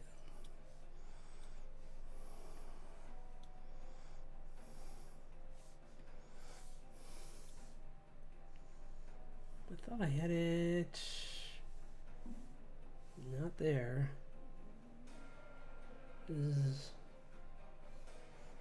Well, here's another one that I was working on. Part of the woods was this part too. And I need to work on that one, where she meets the forest spirit that possesses, that she absorbs into her guitar, or that hides in her guitar, really, more than anything. She doesn't know that it took residence there. Let's see.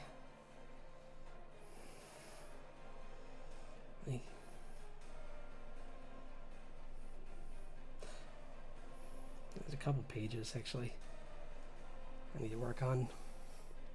See, I got a lot in like just line work that I've been cleaning up, but where's that one that I was just... No, that is what I'm working on, but I thought I colored this. Huh. Yeah. I'll find it. I know I colored that one. It's the problem with having multiple files. Sometimes you save in the wrong spot.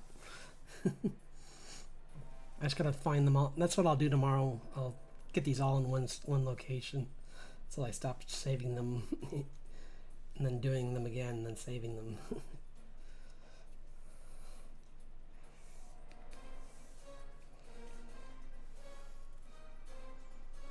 Okay, I thought you were. Yeah, the training where she learned about where she learned a new spell.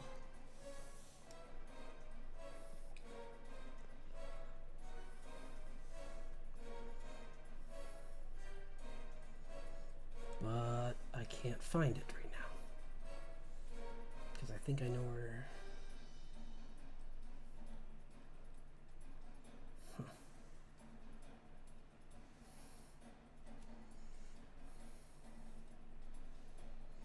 Yeah, I don't know.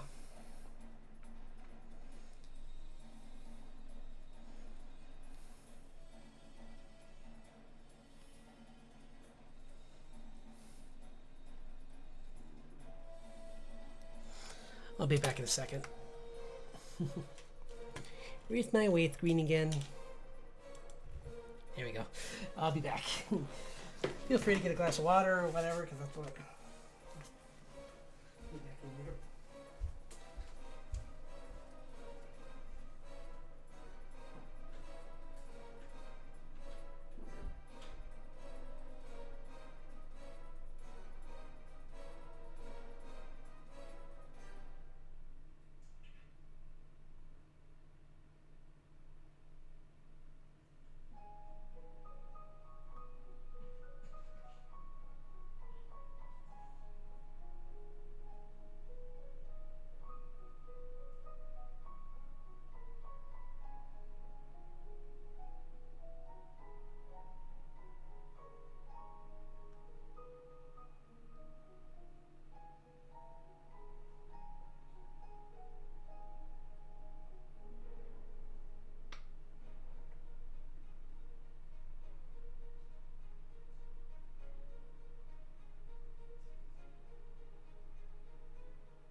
Yoke, done back. Yeah, I'll just look at some. Find some other pages. I mean, I have a bunch here, so I can always work on any of these.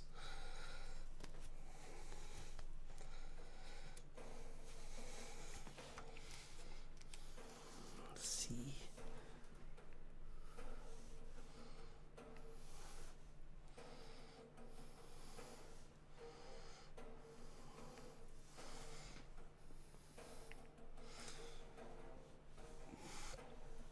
Excuse me.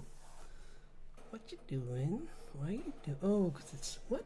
Oh, I pushed the wrong button.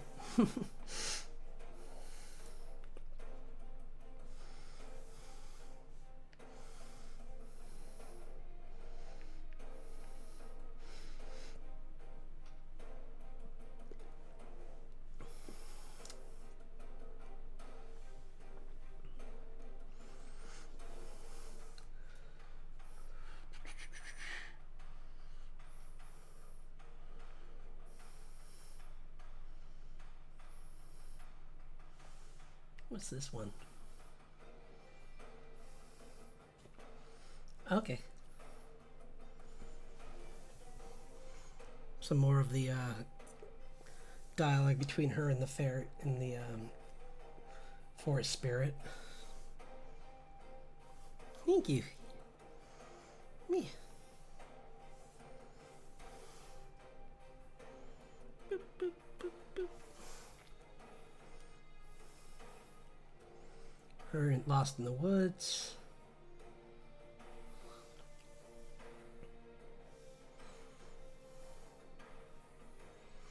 Let's see if we can find some more stuff.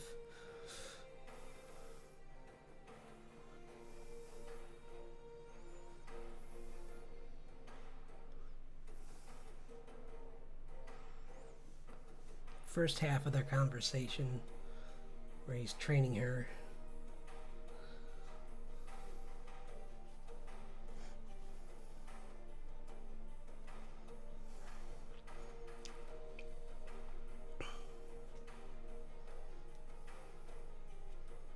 Oh no, this is the second part. Yeah. Yeah, this is the second part because he upgrades his weapon from a because he in the first part where she beats him, it's a foam bat, and she's just like, "You have to do more than that." like the people we're going up against aren't gonna have foam bats. It's like, yeah. So make sure you're ready.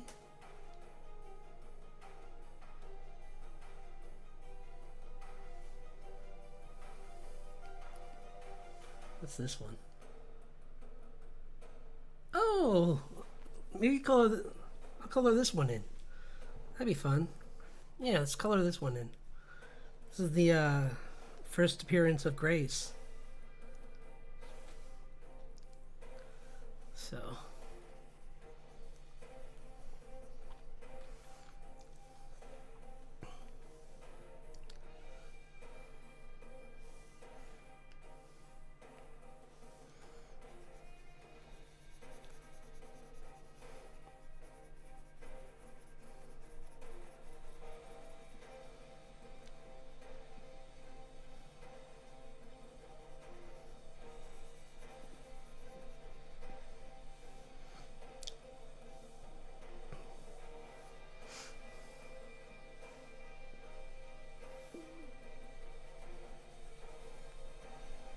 And she's got this like hybrid like raven hawk.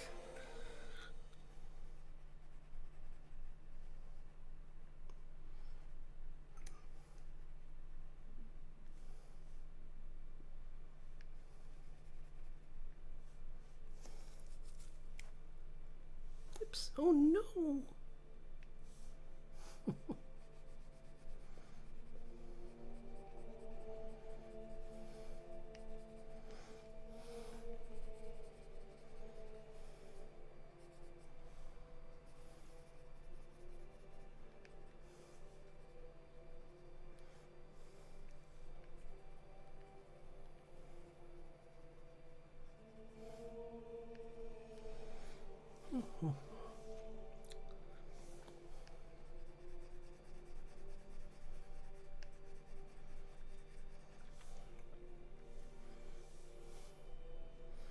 I forget what she's wearing. I'll have to look at her cup. Do I ever? Where's her sheet?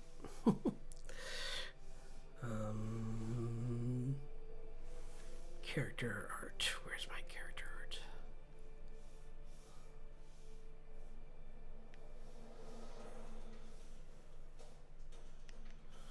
Here you are. Let's see what she's got. Okay. Yeah, I was right. She's wearing like a dark shirt and some like yeah, okay. Cool. Icky dookie.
I got a fun idea.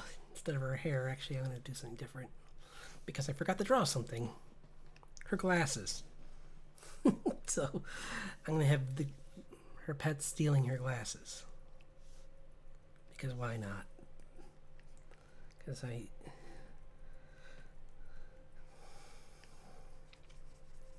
remember anything from my sister's pet birds, they always love to go for things they shouldn't be after.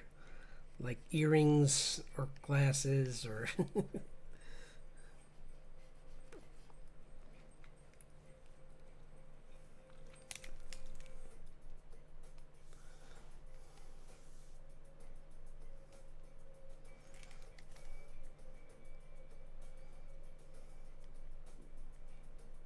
What you doing, computer? Come on.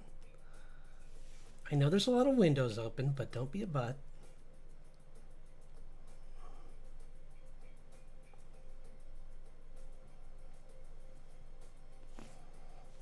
There we go. It grabbed both. It was going for her hair, but it grabbed her glasses as well.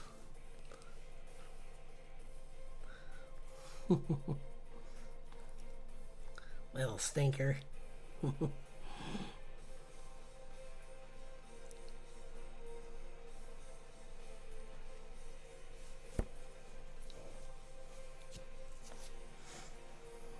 just...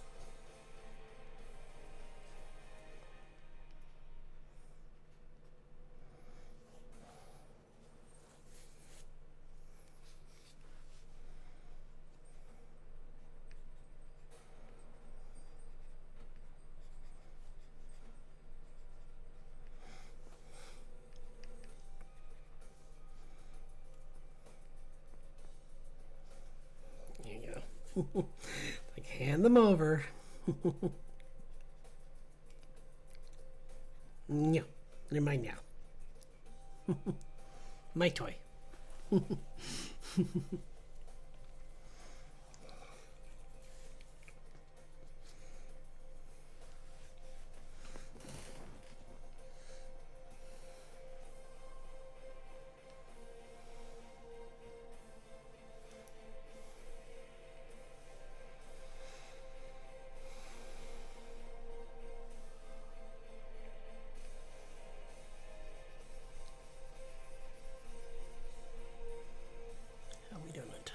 Okay. Wow. Okay, I'll stick around. There's a lot of people here.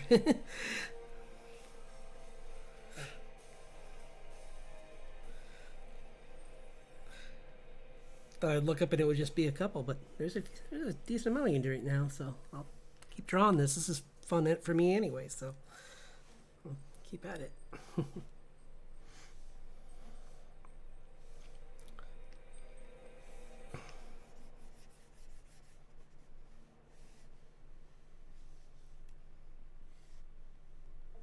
Oops.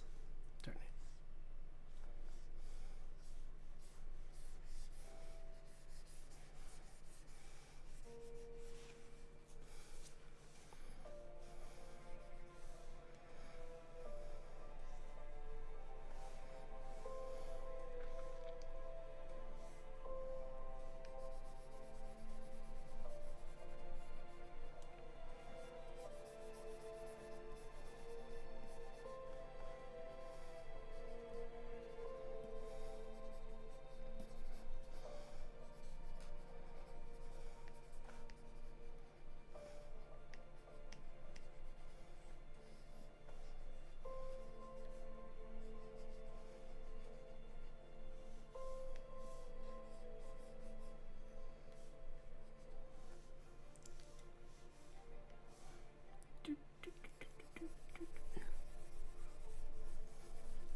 I think one fun thing to do with this is to make it look deceptively safe from the beginning. Like it just looks like your average like mountain landscape, but it's when you get closer that you realize that everything's not what it seems. Like only small right now. The surges have been small for the most part, so like there's only like bits here and there where like a tree might have changed into like terraformed into like something more fantasy like, but that's why this current spike that's about to come is a big deal, because it'll change like acres of land, or thousands of acres. Not acres. Acres wouldn't be a big deal.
Wait, what? Oh, there.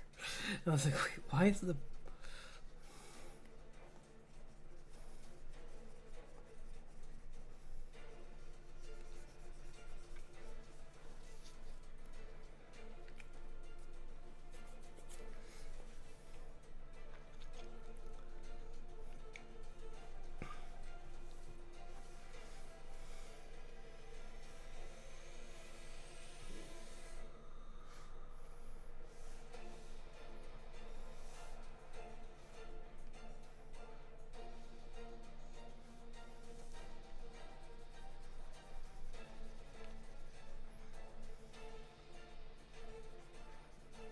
Oops. Oh well. The draw on top of that.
Maybe put a hint of blue in this, in the bird actually up close. So it's like a black blue.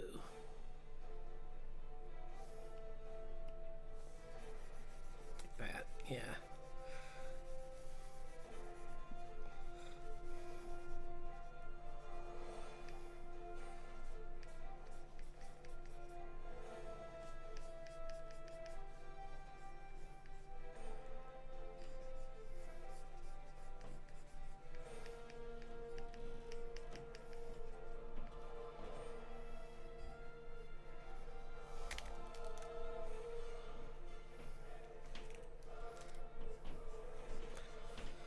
Up, up, up, up, up.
Now I can draw Nyla with all of her crazy colors. So hurry. The human that turned into a part dragon. So let's get her character sheet out. Where is her character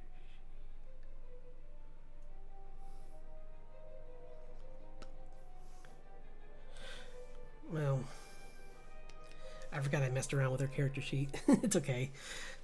I just have to zoom in, that's all. There we go.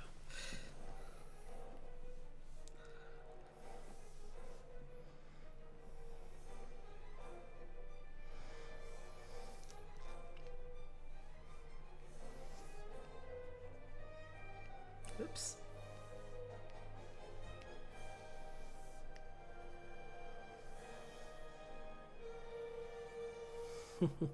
Yeah. I like her design. Just like it's...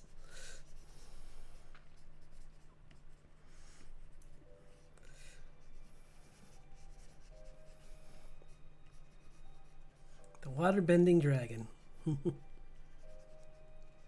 Unofficially. Please don't sue me, Nintendo. I mean, not Nintendo, I mean Nickelodeon. Jeez. Gosh. Could you imagine if it was Nintendo? I would have been halfway through that sentence before I was penniless.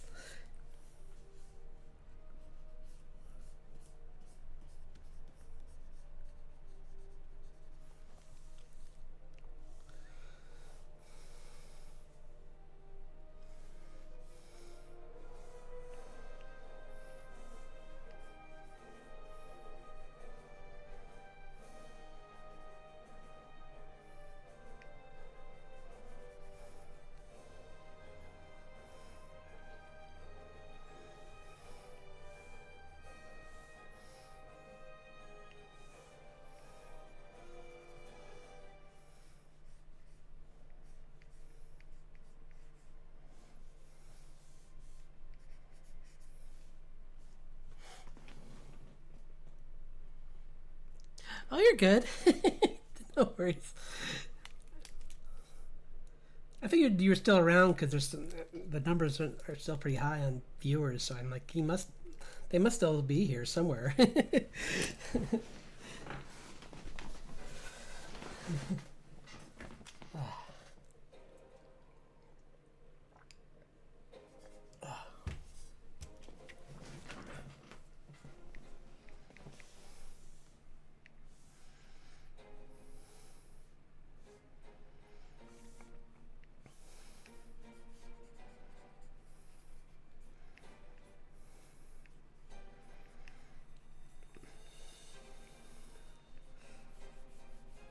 I can't remember what inspired me to do this character. I think I kind of wanted someone around that could keep Grace safe from the physical threats. Because I felt like I kind of put her in a situation that, like, even if she was skilled, was a bit much to expect of her. So I made this like person who's like just incredibly skilled with magic, but isn't very good at science, and wants to get better at that. So like, she's kind of like a bodyguard and a student at the same time.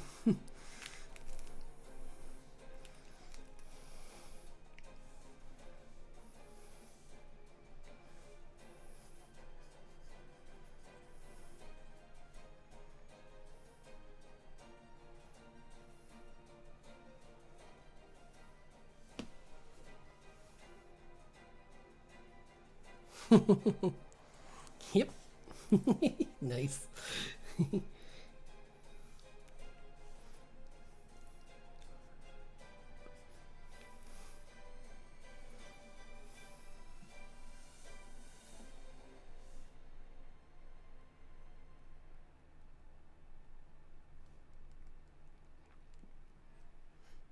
Let's give her some more dots. Like a leopard gecko kind of.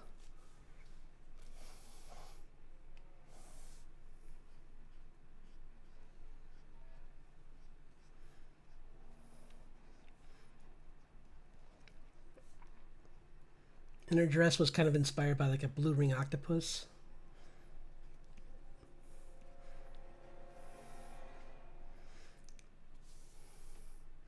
But with some turquoise added in just for fun.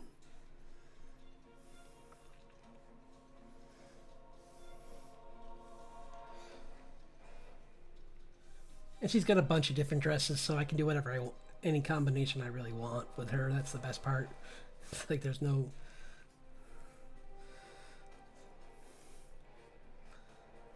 I just gotta remember to stick to it once I start doing it. It's the only tricky part, so I'm trying to keep them simple at first.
Whoops.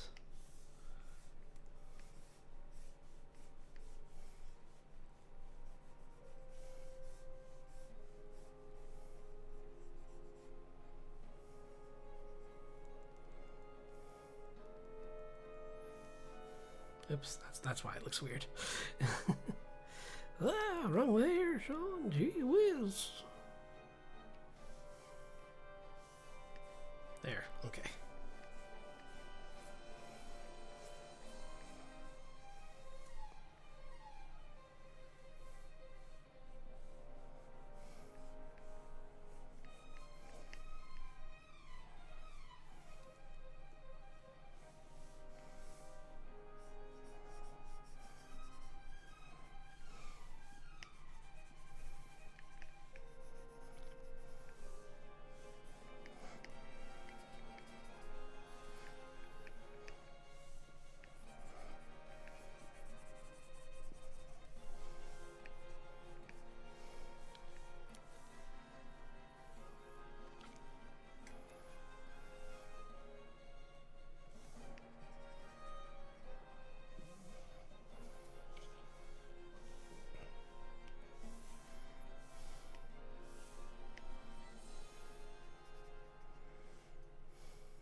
Oops. Oh well. I'm not worried about that. Let's get a texture brush.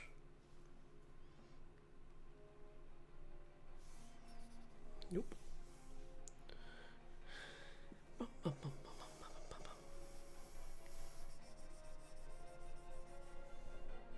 Nope.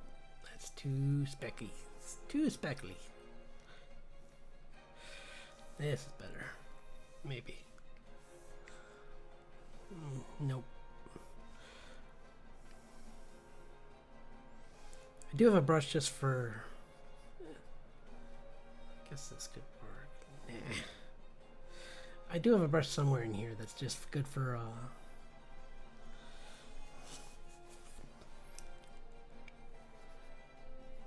like... foliage, but... I don't see it, so I'm just going to do a placeholder for now until I find it. Yeah, this is good. Besides, it's from a distance, so I don't need to be super...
It's funny that I'm drawing her because I was just watching a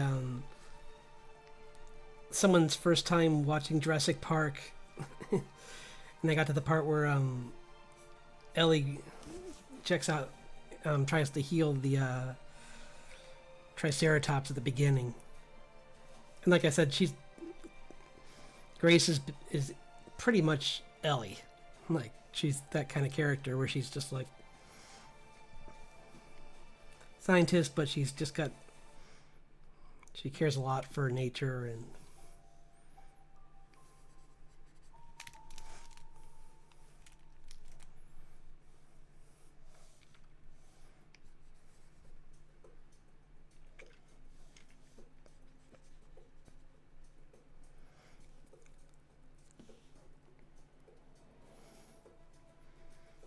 yeah, it's fun. I like that movie.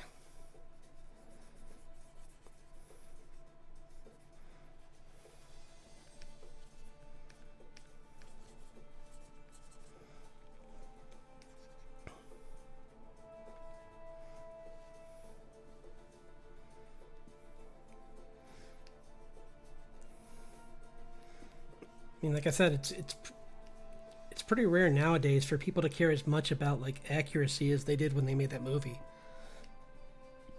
I mean, sure, a lot of the stuff's been is outdated, but only because we've learned so much about dinosaurs in the last like 20 years.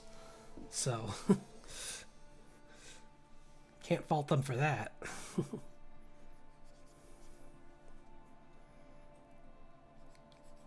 Versus movies now where it's like they don't usually want to go anywhere near the accuracy that they used to. In some cases, some movies I've seen or shows like I was saying, from what I saw of Good Omens, it was pretty loyal to the book from what I remembered. I mean, obviously it's longer than the book, so I'm sure it stretched on in spots on like what they covered, but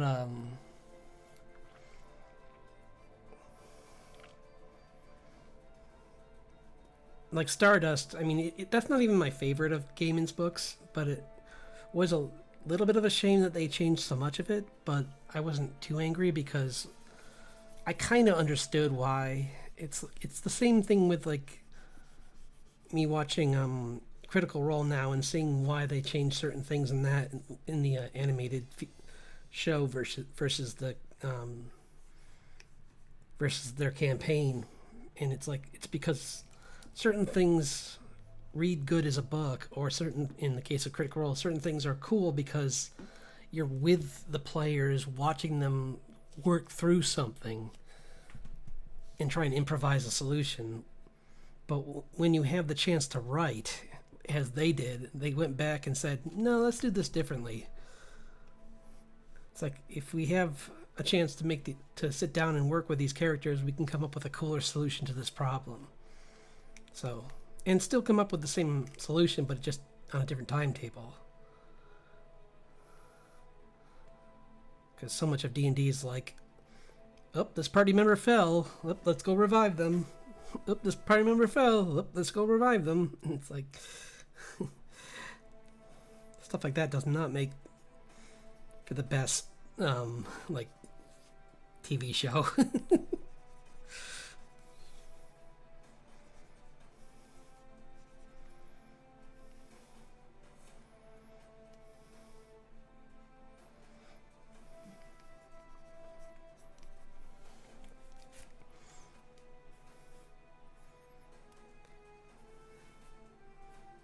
Kind of like with how with Stardust. I'll just say that in case anyone wants to read it, the book ends very different from the movie. I mean, it's an old book, but I mean, it's a good book, so I'd say it's worth it to read, or at least if you don't want to read it, just get a audiobook of it, because it's a fun. It's a pretty good story. I mean, I like all of his stories. I think I'm trying to think of one that I didn't like, but I think like Anansi Boy and American Gods were both kind of like good to me, but I wouldn't say they were great as far as his writing. Like, I thought Graveyard Book, which ironic was is a young adult book, was way better than American Gods.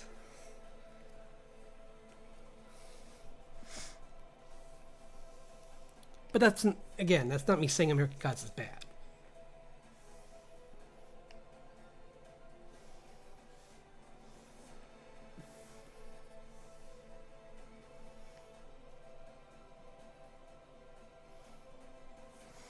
Like, I'd still recommend it 100%.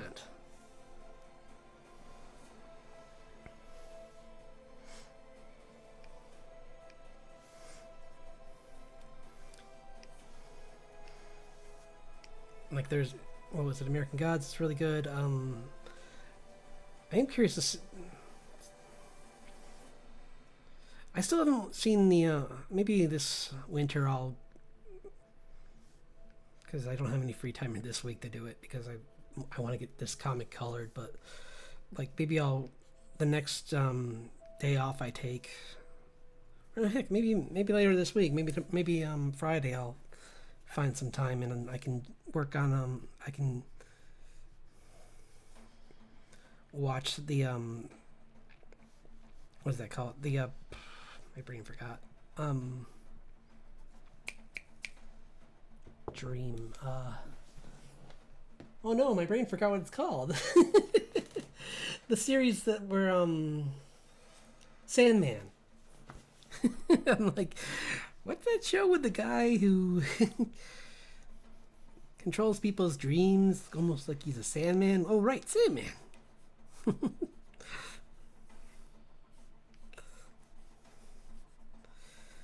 Because I hear that that's pretty good. Like, I have most of the graphic novels, like in omnibus form, so whoops.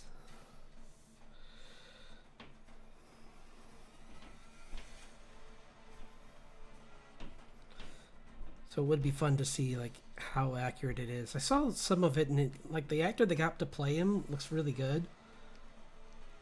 And from what I've seen of the special effects, they're really quite impressive. I mean, to a degree, it's. I mean, I wouldn't put it past Hollywood for, but it's kind of hard to mess up the Sandman story. As long as you're true to the story itself, he could be anyone. That's why when I saw that they cast a black actress for Death, I'm like, okay, because who cares? I mean, it she can be anyone as well. So they're just like the essence of a thing, so they can come into being as any person they want. So that makes it great for a show. Like any one of the what are they called, the Eternals? Yeah, not the Eternals. The oh my gosh, I'm blanking on what they were called. I'll think of it later. But like Death, Dream, Delirium, War, I forget. They're all like represented as different people, but they like obviously change over time.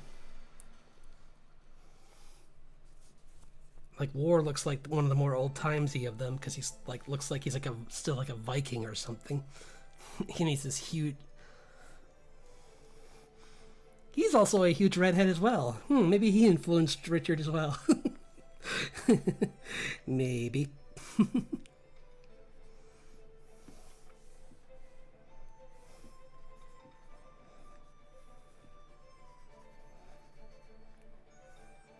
I don't know if he's shown up in the show yet, though. 'Cause I think he came. Well, he must have, because he comes before Pride. Or not Pride, but Decadence? I forget. Yeah. Whatever you want to call it. The one that doesn't like Dream.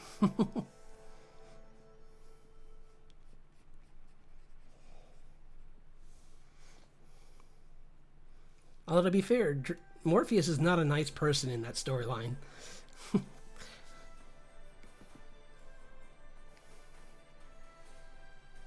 He may be the main point of view, but he's not the nicest father and not the nicest person in general. I'm gonna put that as a placeholder for now. I don't remember what the color inside of her mouth is. Do I? Nope. Oh, wait, yeah, I do. Your tongue's blue. See, that's why it's good to do things.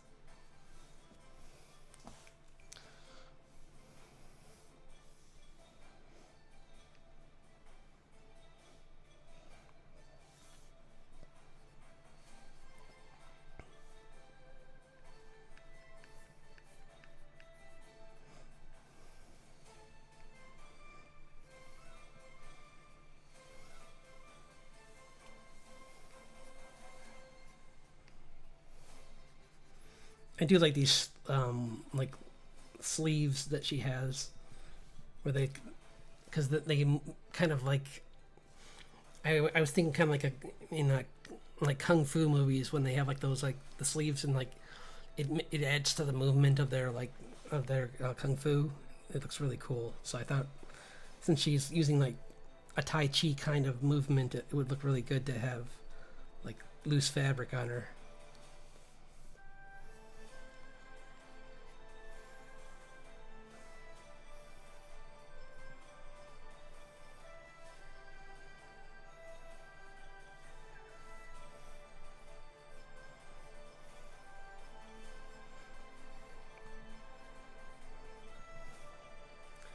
I am really excited to see more about this Avatar: The Last Airbender animated movie that's coming out next year. Hopefully that gets more comes out about that soon. I'm really curious to see more information on that.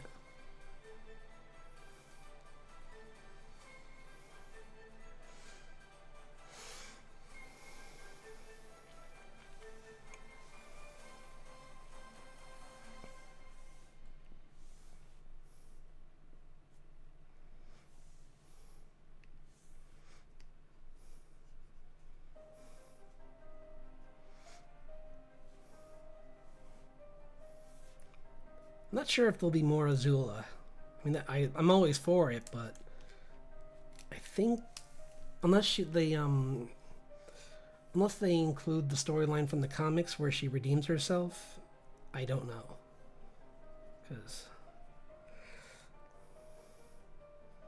there's an entire one called like, oh, what was it? Was that the Airmaster's Temple or something? Or I forget. It's one of the most recent ones where like she has her own like side story where she goes on her own mission.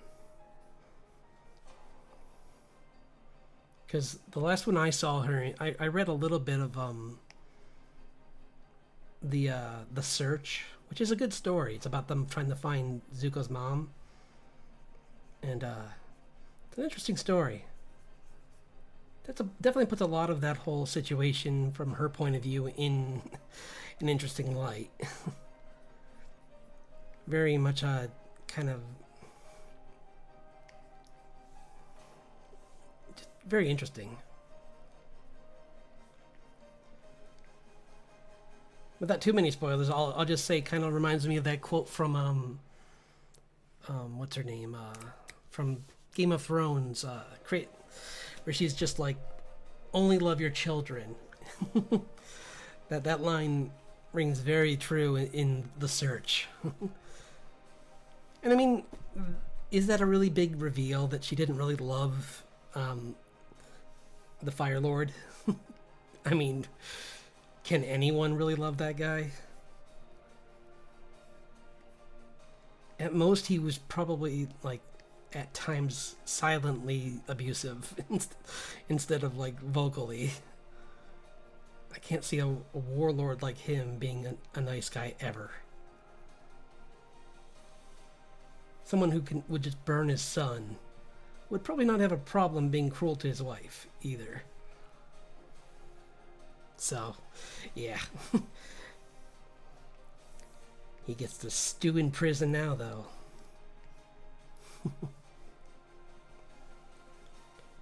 Take that, Mark Hamill.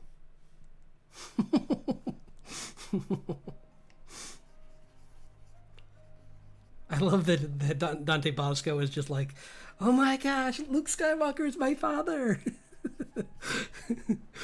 That was so funny.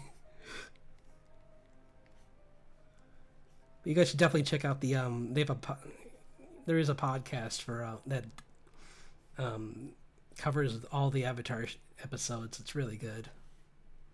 Called Bending, was it Bending the Elements, I think, or let me see. I don't have it with me in front of me right now. But it's got Dante and Janet Varney. And she's really funny. I like her. She plays Korra in Legend of Korra. I think people are really hard on that show. I mean, I get it from one point of view because the first season was rushed and it hurt the show. But I thought she did okay. She did all right for her point, from like an acting point of view. Like, she did everything she could. Like,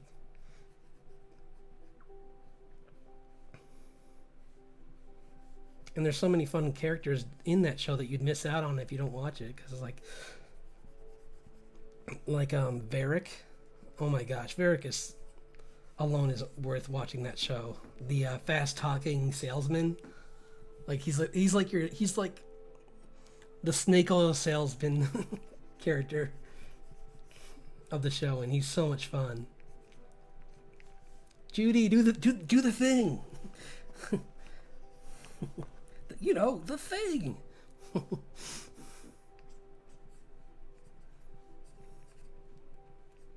And even for being a side character, he gets like an arc too. It's pretty cool.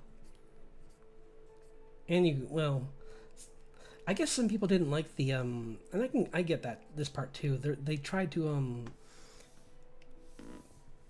introduce more canon to the world, like explain where bending came from with the first Avatar, and I guess that annoyed some people because it kind of breaks some of the rules. I mean, some of the lore from Last Airbender. A little, not too much though, but just a little bit.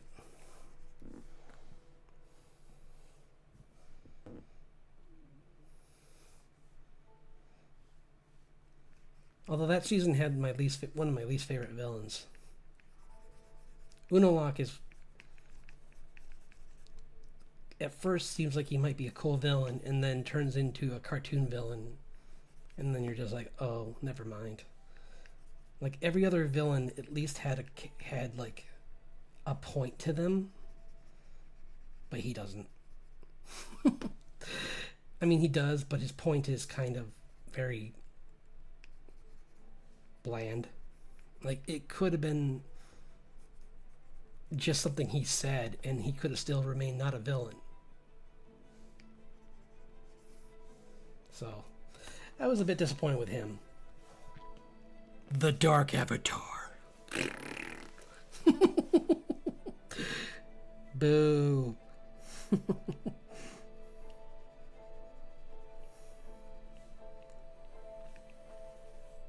I guess the other cool part of that season though was seeing the young kids from the next generation become stronger and smarter. Like that was cool. I like that part. Especially when their father had to kind of like own up to the fact that maybe his kids were above him, and he just had to be like, and he finally is just like owns into it, and is just proud of them, and that was a nice moment.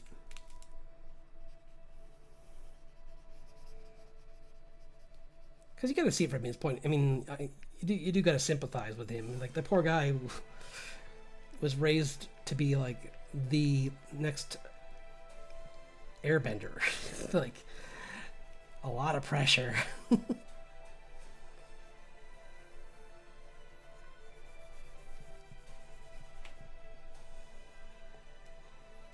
And then you got his two siblings, which were like not abused, but were kind of neglected.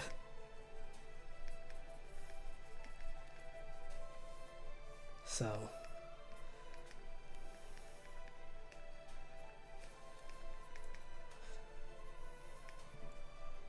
and both of them are really fun too.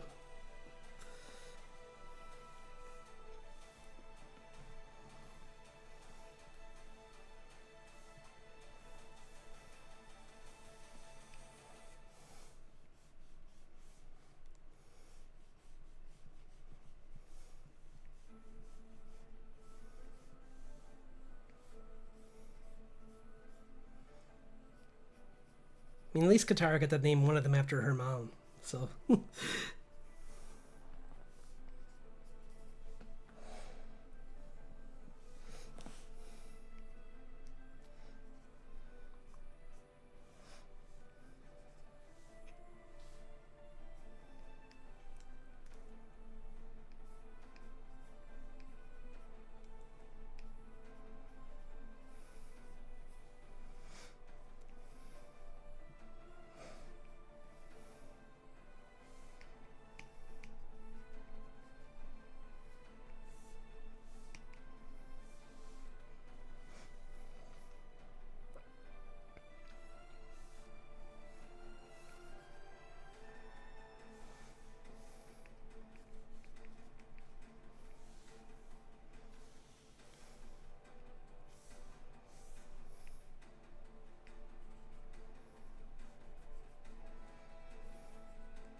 I am really curious to see who the villains are going to be in these new movies, though.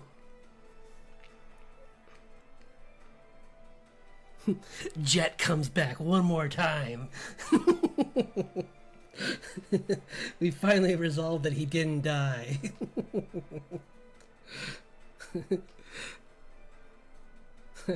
I love that part of the like the Ember Island players where it's like, did he die? And then everyone's like, oh. Kind of like they're all just shrugging, like, yeah, we didn't stay, so we don't know. Yeah, it's pretty. It looked like that was the case, but we can't say for sure.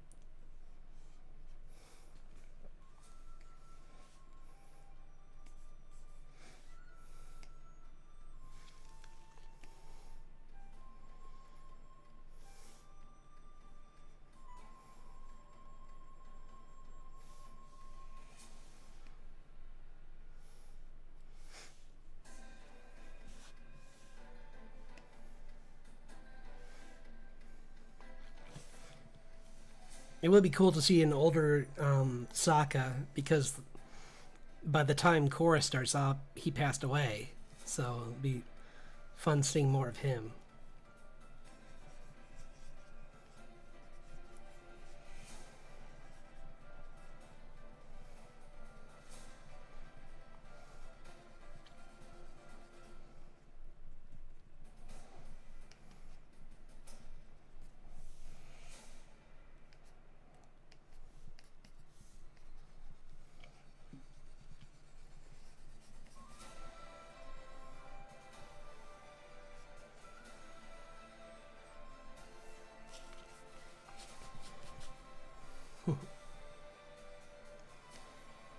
And if anyone's still on the fence about watching Korra, Iroh does show up in it once.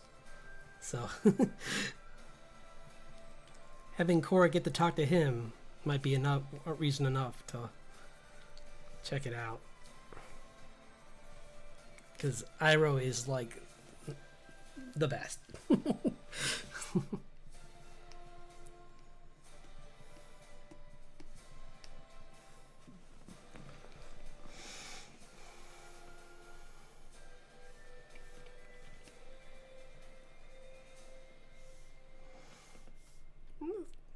That was productive. Got a good first layer on this one, and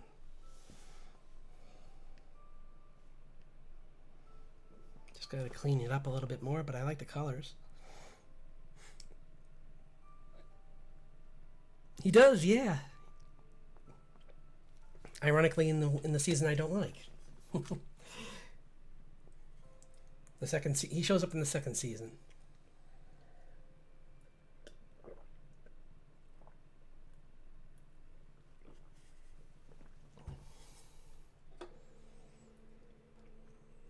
Sadly, I knew they weren't going to do this, but with the spirit world being involved, I thought maybe Ko would show up again, but he doesn't.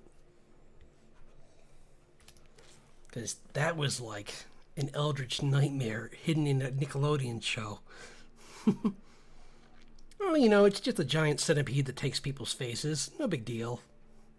Wait, what? What? I'm sorry? Can you see that one more time?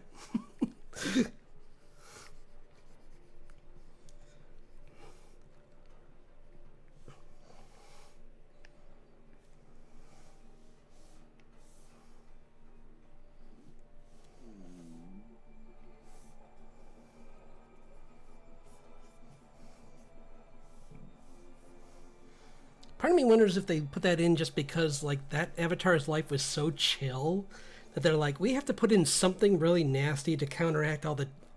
Otherwise, this guy's just the Fonz. The Fonz Avatar. It's like, we just had a side of surfing competition with the Fire Nation. That's how we ended the war. That's how we settled our differences back then. We surfed, man. It's like surf ninjas, but surf avatars.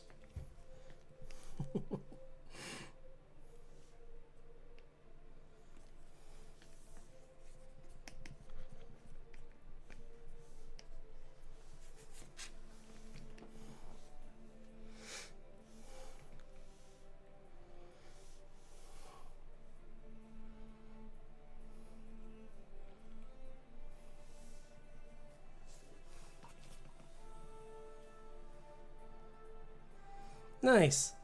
That's good.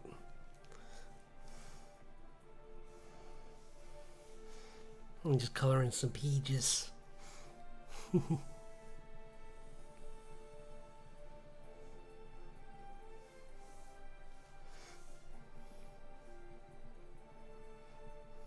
some really rough ones, and then some ones. Let's go work on that one. Or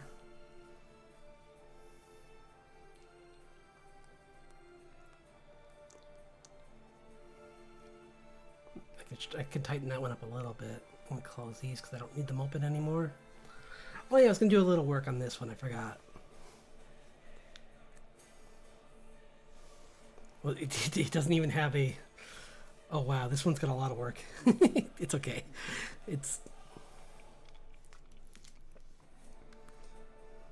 let's see. First things first, let's put in a, I'll probably call it pretty soon, but that's okay. I just want to get this one like set up page-wise for when I do work on it. So get the get this in here. Just gonna put my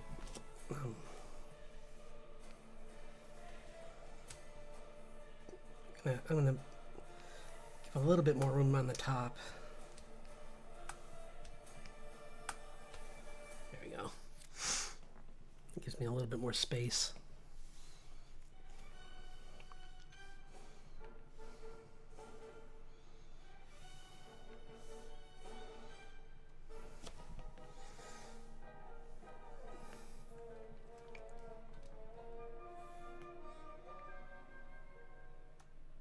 Oops, nope.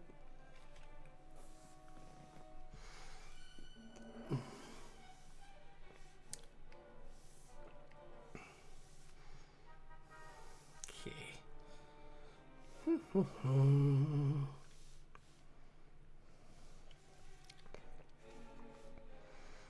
Yeah, I'm just gonna lower the opacity of these so that I can keep them on record, but, or just, you know what, I'm not even gonna do that. I'm just gonna turn them off for now. Oops, not that one. Not that one. That one, yeah, I guess.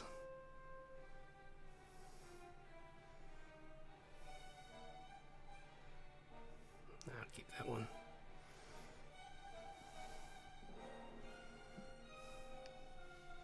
That's good. I just wanted to make sure I had, like, some of the information still, but I just want to go back in and clean things up a little bit. Like, wait, where's this one? No. There, perfect.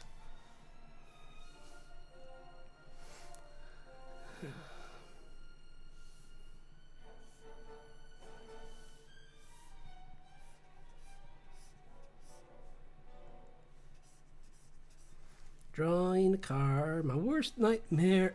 The only thing worse than drawing a car is drawing a horse.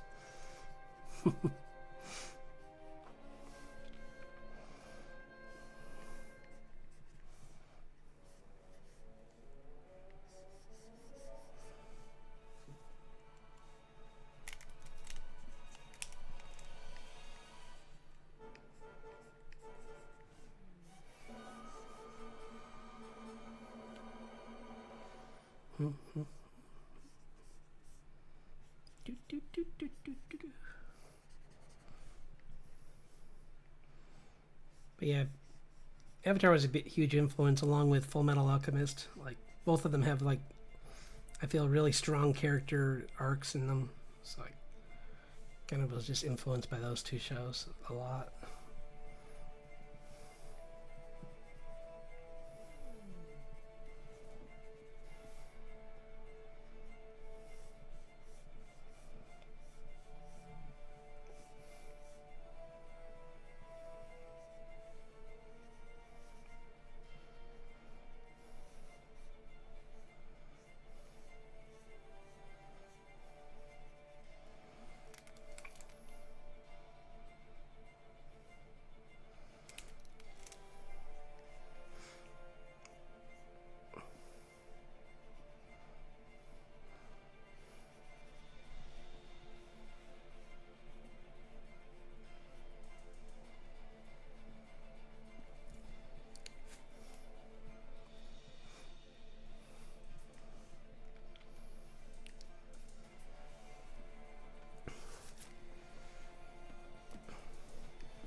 Like, my other thought for even the bounty hunters was to make them more like kind of like,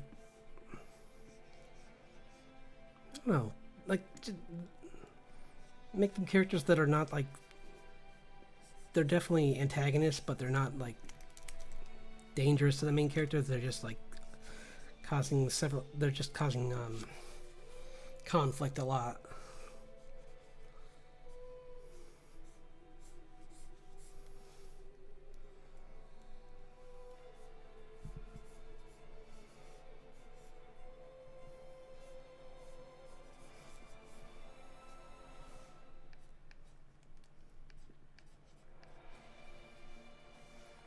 Because in some cases, the people that Richard runs into that they want to like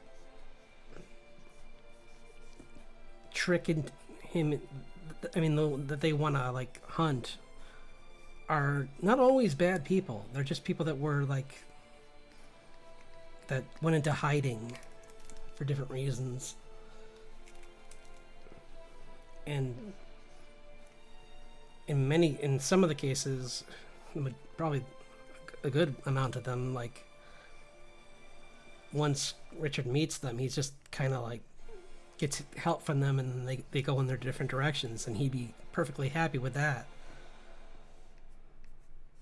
He doesn't want to see harm come to them, but he doesn't want to see them again.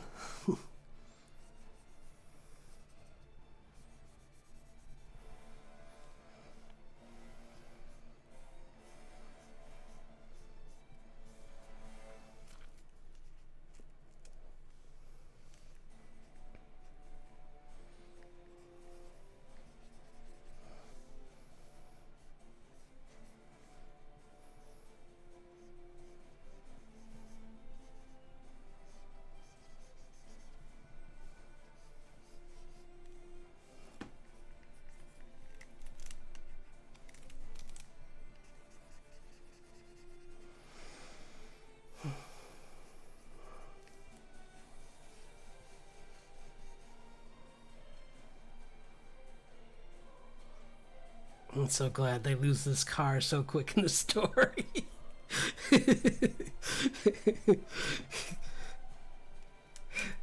Like, I was trying to write in a reason for the car not to be around.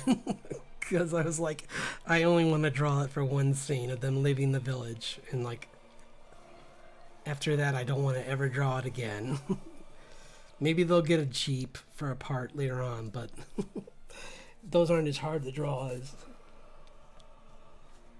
Or like, maybe they'll get well, they probably would get like four-wheeler. I mean, off-road or like four-wheelers.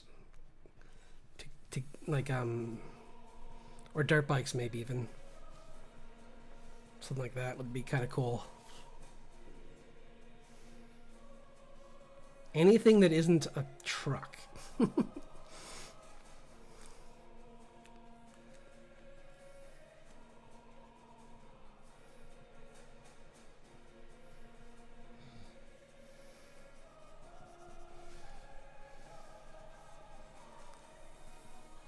I kind of want to make it look old school too.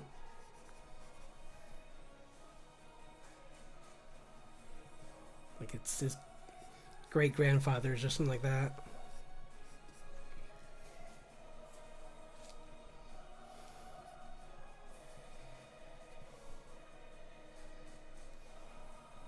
Back when cars could last a lifetime. Unlike now where they're programmed to just light on fire at a random date. It's just like, oh, you've hit the 120 mark, 120,000. Hope you were somewhere safe.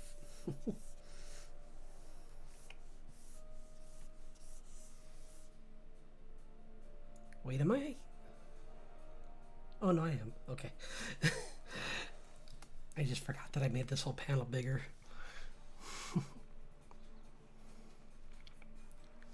So actually I can take this whole thing and lower it down a little bit. Giving me more space for the, yeah, like that. I kind of was thinking for this scene, kind of like in Spirited Away, the scene where they're driving up to their new house, and you can kind of see it off in the distance, but I was doing like the reverse. So like you see these like cottage houses that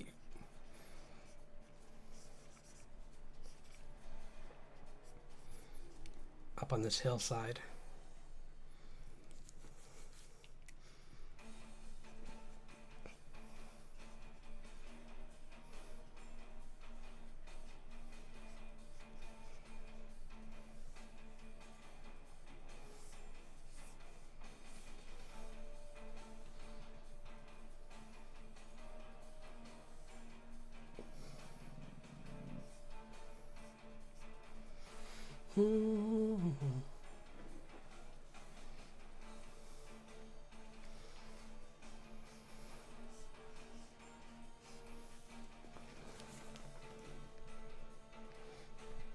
Do want to kind of make it look like it's a pretty big community actually that's hidden here.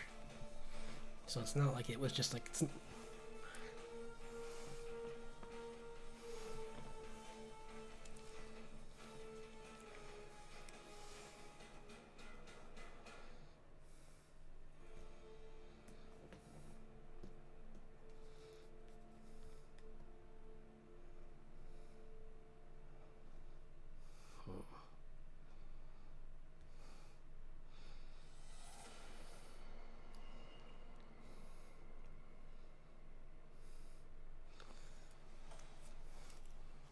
and I figured this would be this panel. I mean, is all about them just kind of like going over the mission essentially, like just like.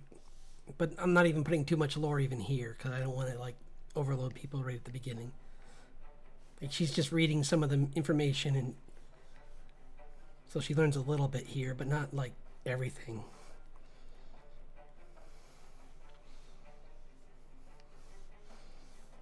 She just learns a little bit about some of the animals that her mom's run into and like the area that she's in and things that she wasn't told about.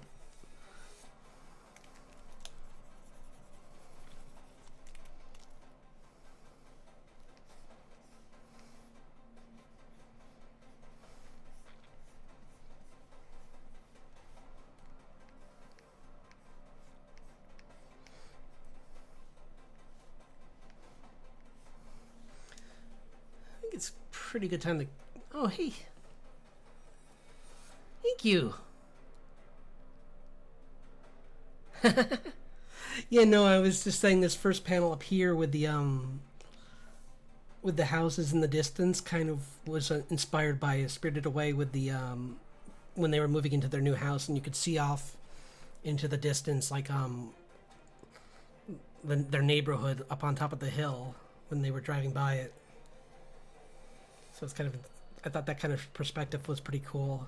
I thought doing the reverse and having them leaving it, and this is the first time you're seeing the village from a distance, or not not village, but the town that they lived in,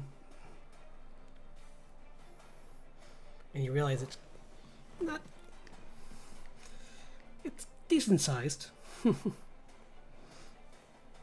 it's all modern. I mean, well, current modern, like architecture. I might later on have things like maybe like when they get into actual like cities out on Earth, like they like the first city they go to might kind of have a mixture. It's kind of why I'm having a little difficulty because I'm trying to think of how much influence I should put in fantasy-wise with the first city they end up in. And maybe I'll just make it so it's the first city they go to, it's kind of like mostly pretty traditional. It's just like some of the signs and stuff are in Elvish and in other fairy folk languages, but everything else about it's pretty human. And the further they get into their quest, the more foreign everything gets.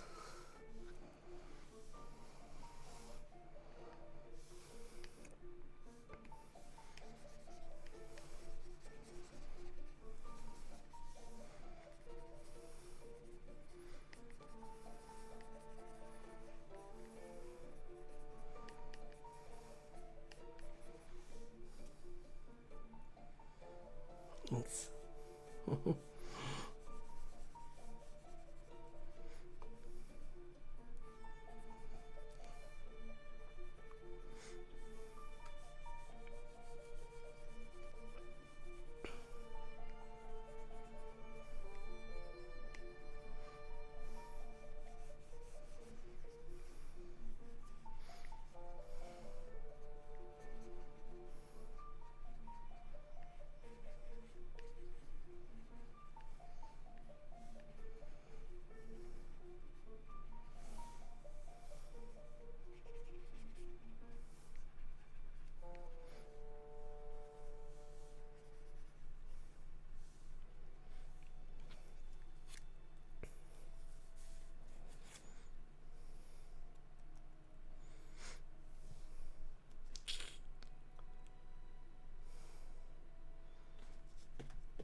trying this.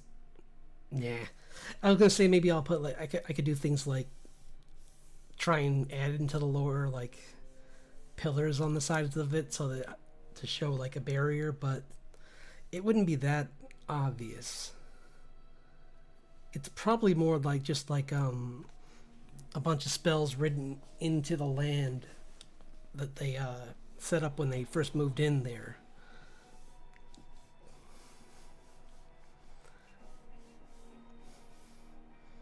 That make it look like it's just like an area that was hit by an early surge, but just looks like regular land to anyone who's not inside the village. Whereas if they did have like pyres coming up out of the ground, those would show up on satellite and everything. So probably not a good way to hide.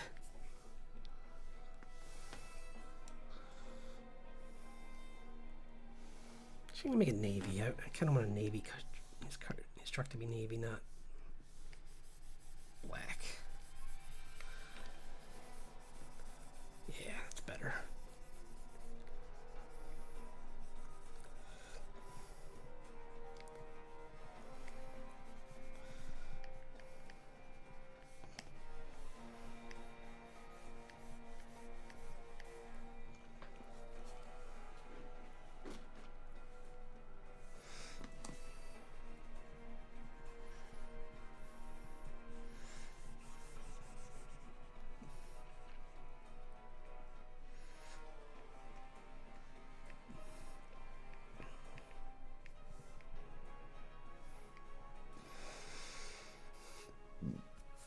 Excuse me. Sorry.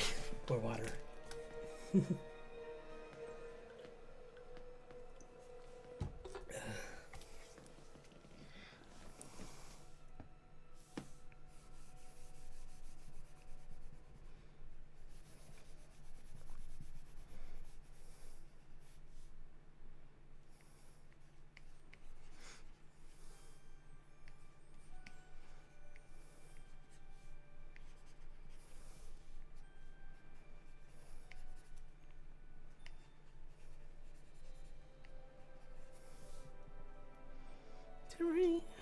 Gosh, I don't know if that's right. Maybe a little bit further back.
Actually, I have a better idea. If I can find a good brush for it, it would be great, but I don't know. I'll try and find one. Because I know I had one that was kind of would be perfect for this.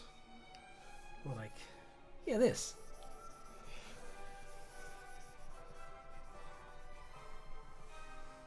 Make it a little smaller, but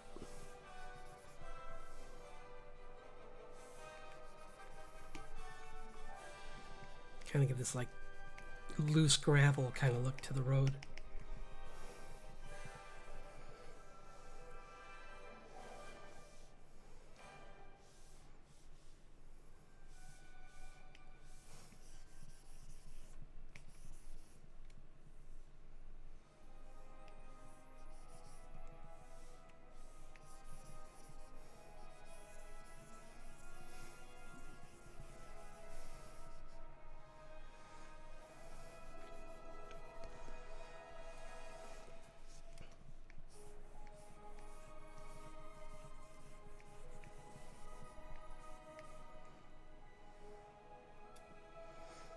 if I like that.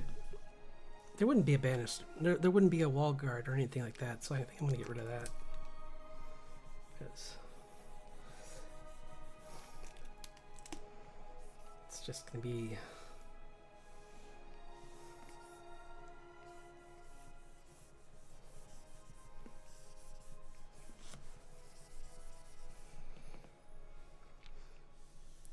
just loose rock road, gravel road. And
yeah, it's just like this heavily wooded area around their village.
Not too bad. For someone who doesn't draw cars. It's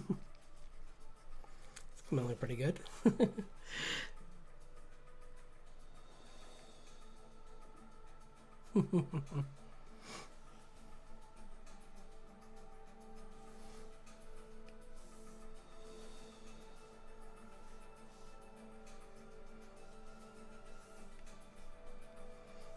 see if I can get some other shapes in here.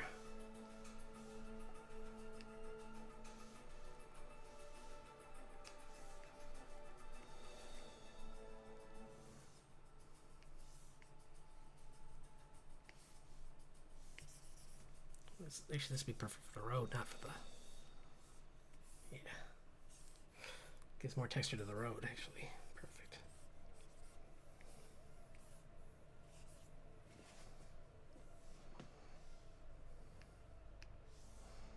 And this could be for the...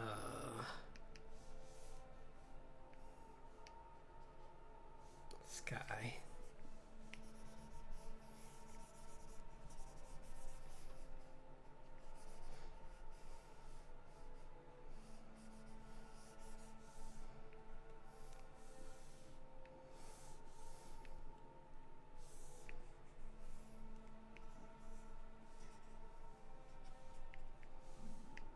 These brushes. They're great for doing like clouds like this.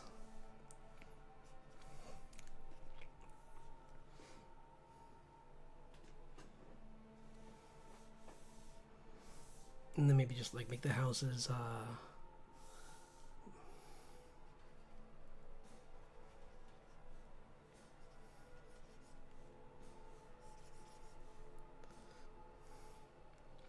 think how I should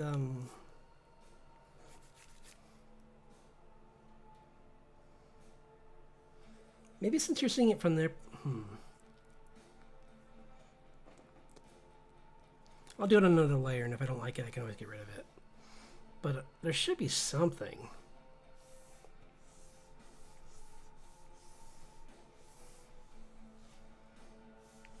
Maybe not like that. Oops. Because from their point of view, there would be something blocking.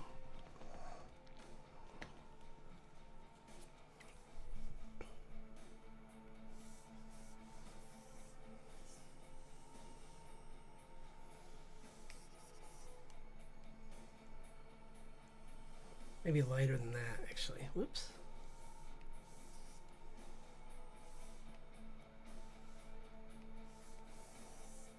Something like that, actually. Might be cooler. Yeah, I kind of like that. Kind of like an edge that's kind of like.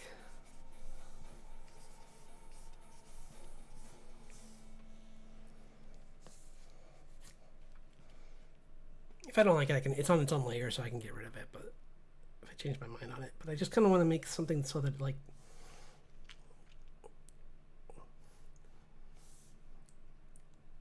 It's immediately clear that like. This area is hidden or protected in some way.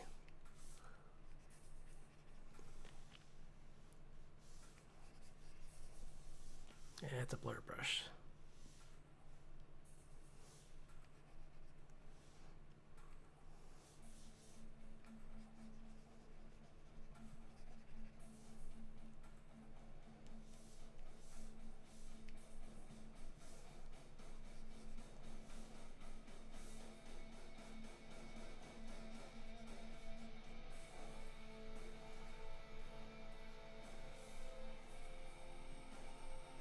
Maybe they just look like giant boulders, actually, or something from a distance.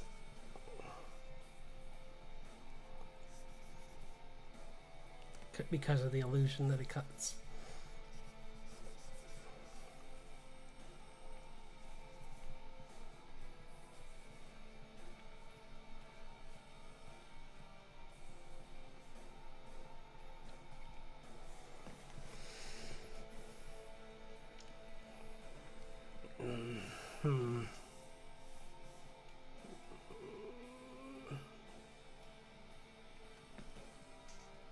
Maybe. It's a thought.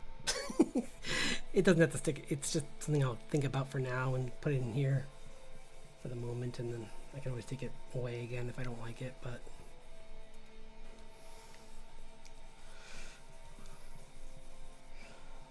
it's good for now. So I think I'm gonna call it here because I got more done today than I thought with the panels, because I got like a whole. I got that whole entire. This one's kind of like already mostly done. I just gotta like do maybe like a little bit of cleanup and put in the dialogue, but make good progress on that one. I got that panel, that first panel, that one page started, which I didn't even think I would do that at all.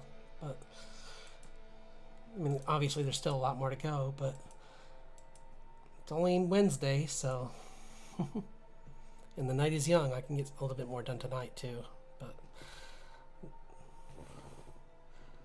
should not much more because I got some stuff I got. Well, I mean, no, I can stay up for a little bit longer, I guess, because that's not till the evening. But that came along. This came along even better than I thought it would, honestly. Like, I was surprised. Like, considering this was going to be just like a half effort, because I really wanted to get to work on the comic. I'm surprised how much I put into this. Like,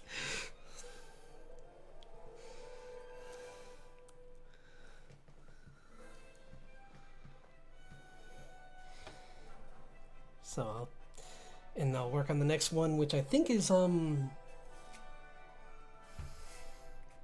that dinosaur that showed up in the Disney movie Dinosaur. You know, the iguano something, I forget. Essentially like big dinosaur that walks on four legs and has a long snout, and yeah, the monkeys rode on their backs. So I'll try and think of something fun to mix with those, fantasy wise. Like, I don't know. So there must be something like maybe like there's a couple things I'll think it over. There's plenty of four-legged beasts that are fantasy based that it would be fun to play around with, other than dragons, because I'm saving dragons for in case I have nothing else, because they're a good fallback. But yeah, thanks everyone for sticking around and watching, and I'm so happy that so many people got to, like, you're local. I'm so happy you got a chance to stop in again, because it's great having you here. And and Evie, it was great having you here as well. Thanks everyone for giving me some of your Wednesday afternoon or Wednesday whatever. I always enjoy having people to talk to, especially when it comes to talking about dinosaurs or Last Airbender or cartoons in general. You know. So yeah,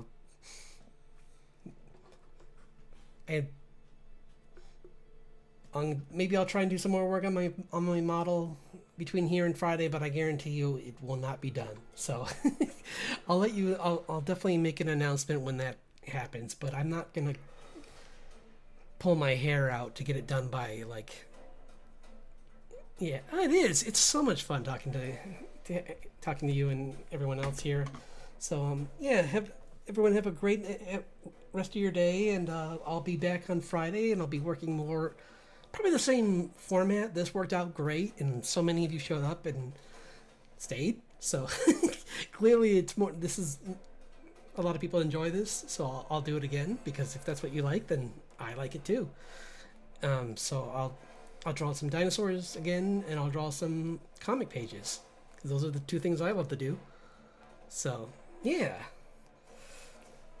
So yeah, have a great one, everyone, and I'll see you Friday, same time, 7 p.m. Eastern Standard Time. So yeah, if you can't show up at the beginning, don't worry. I stream for like a couple hours usually.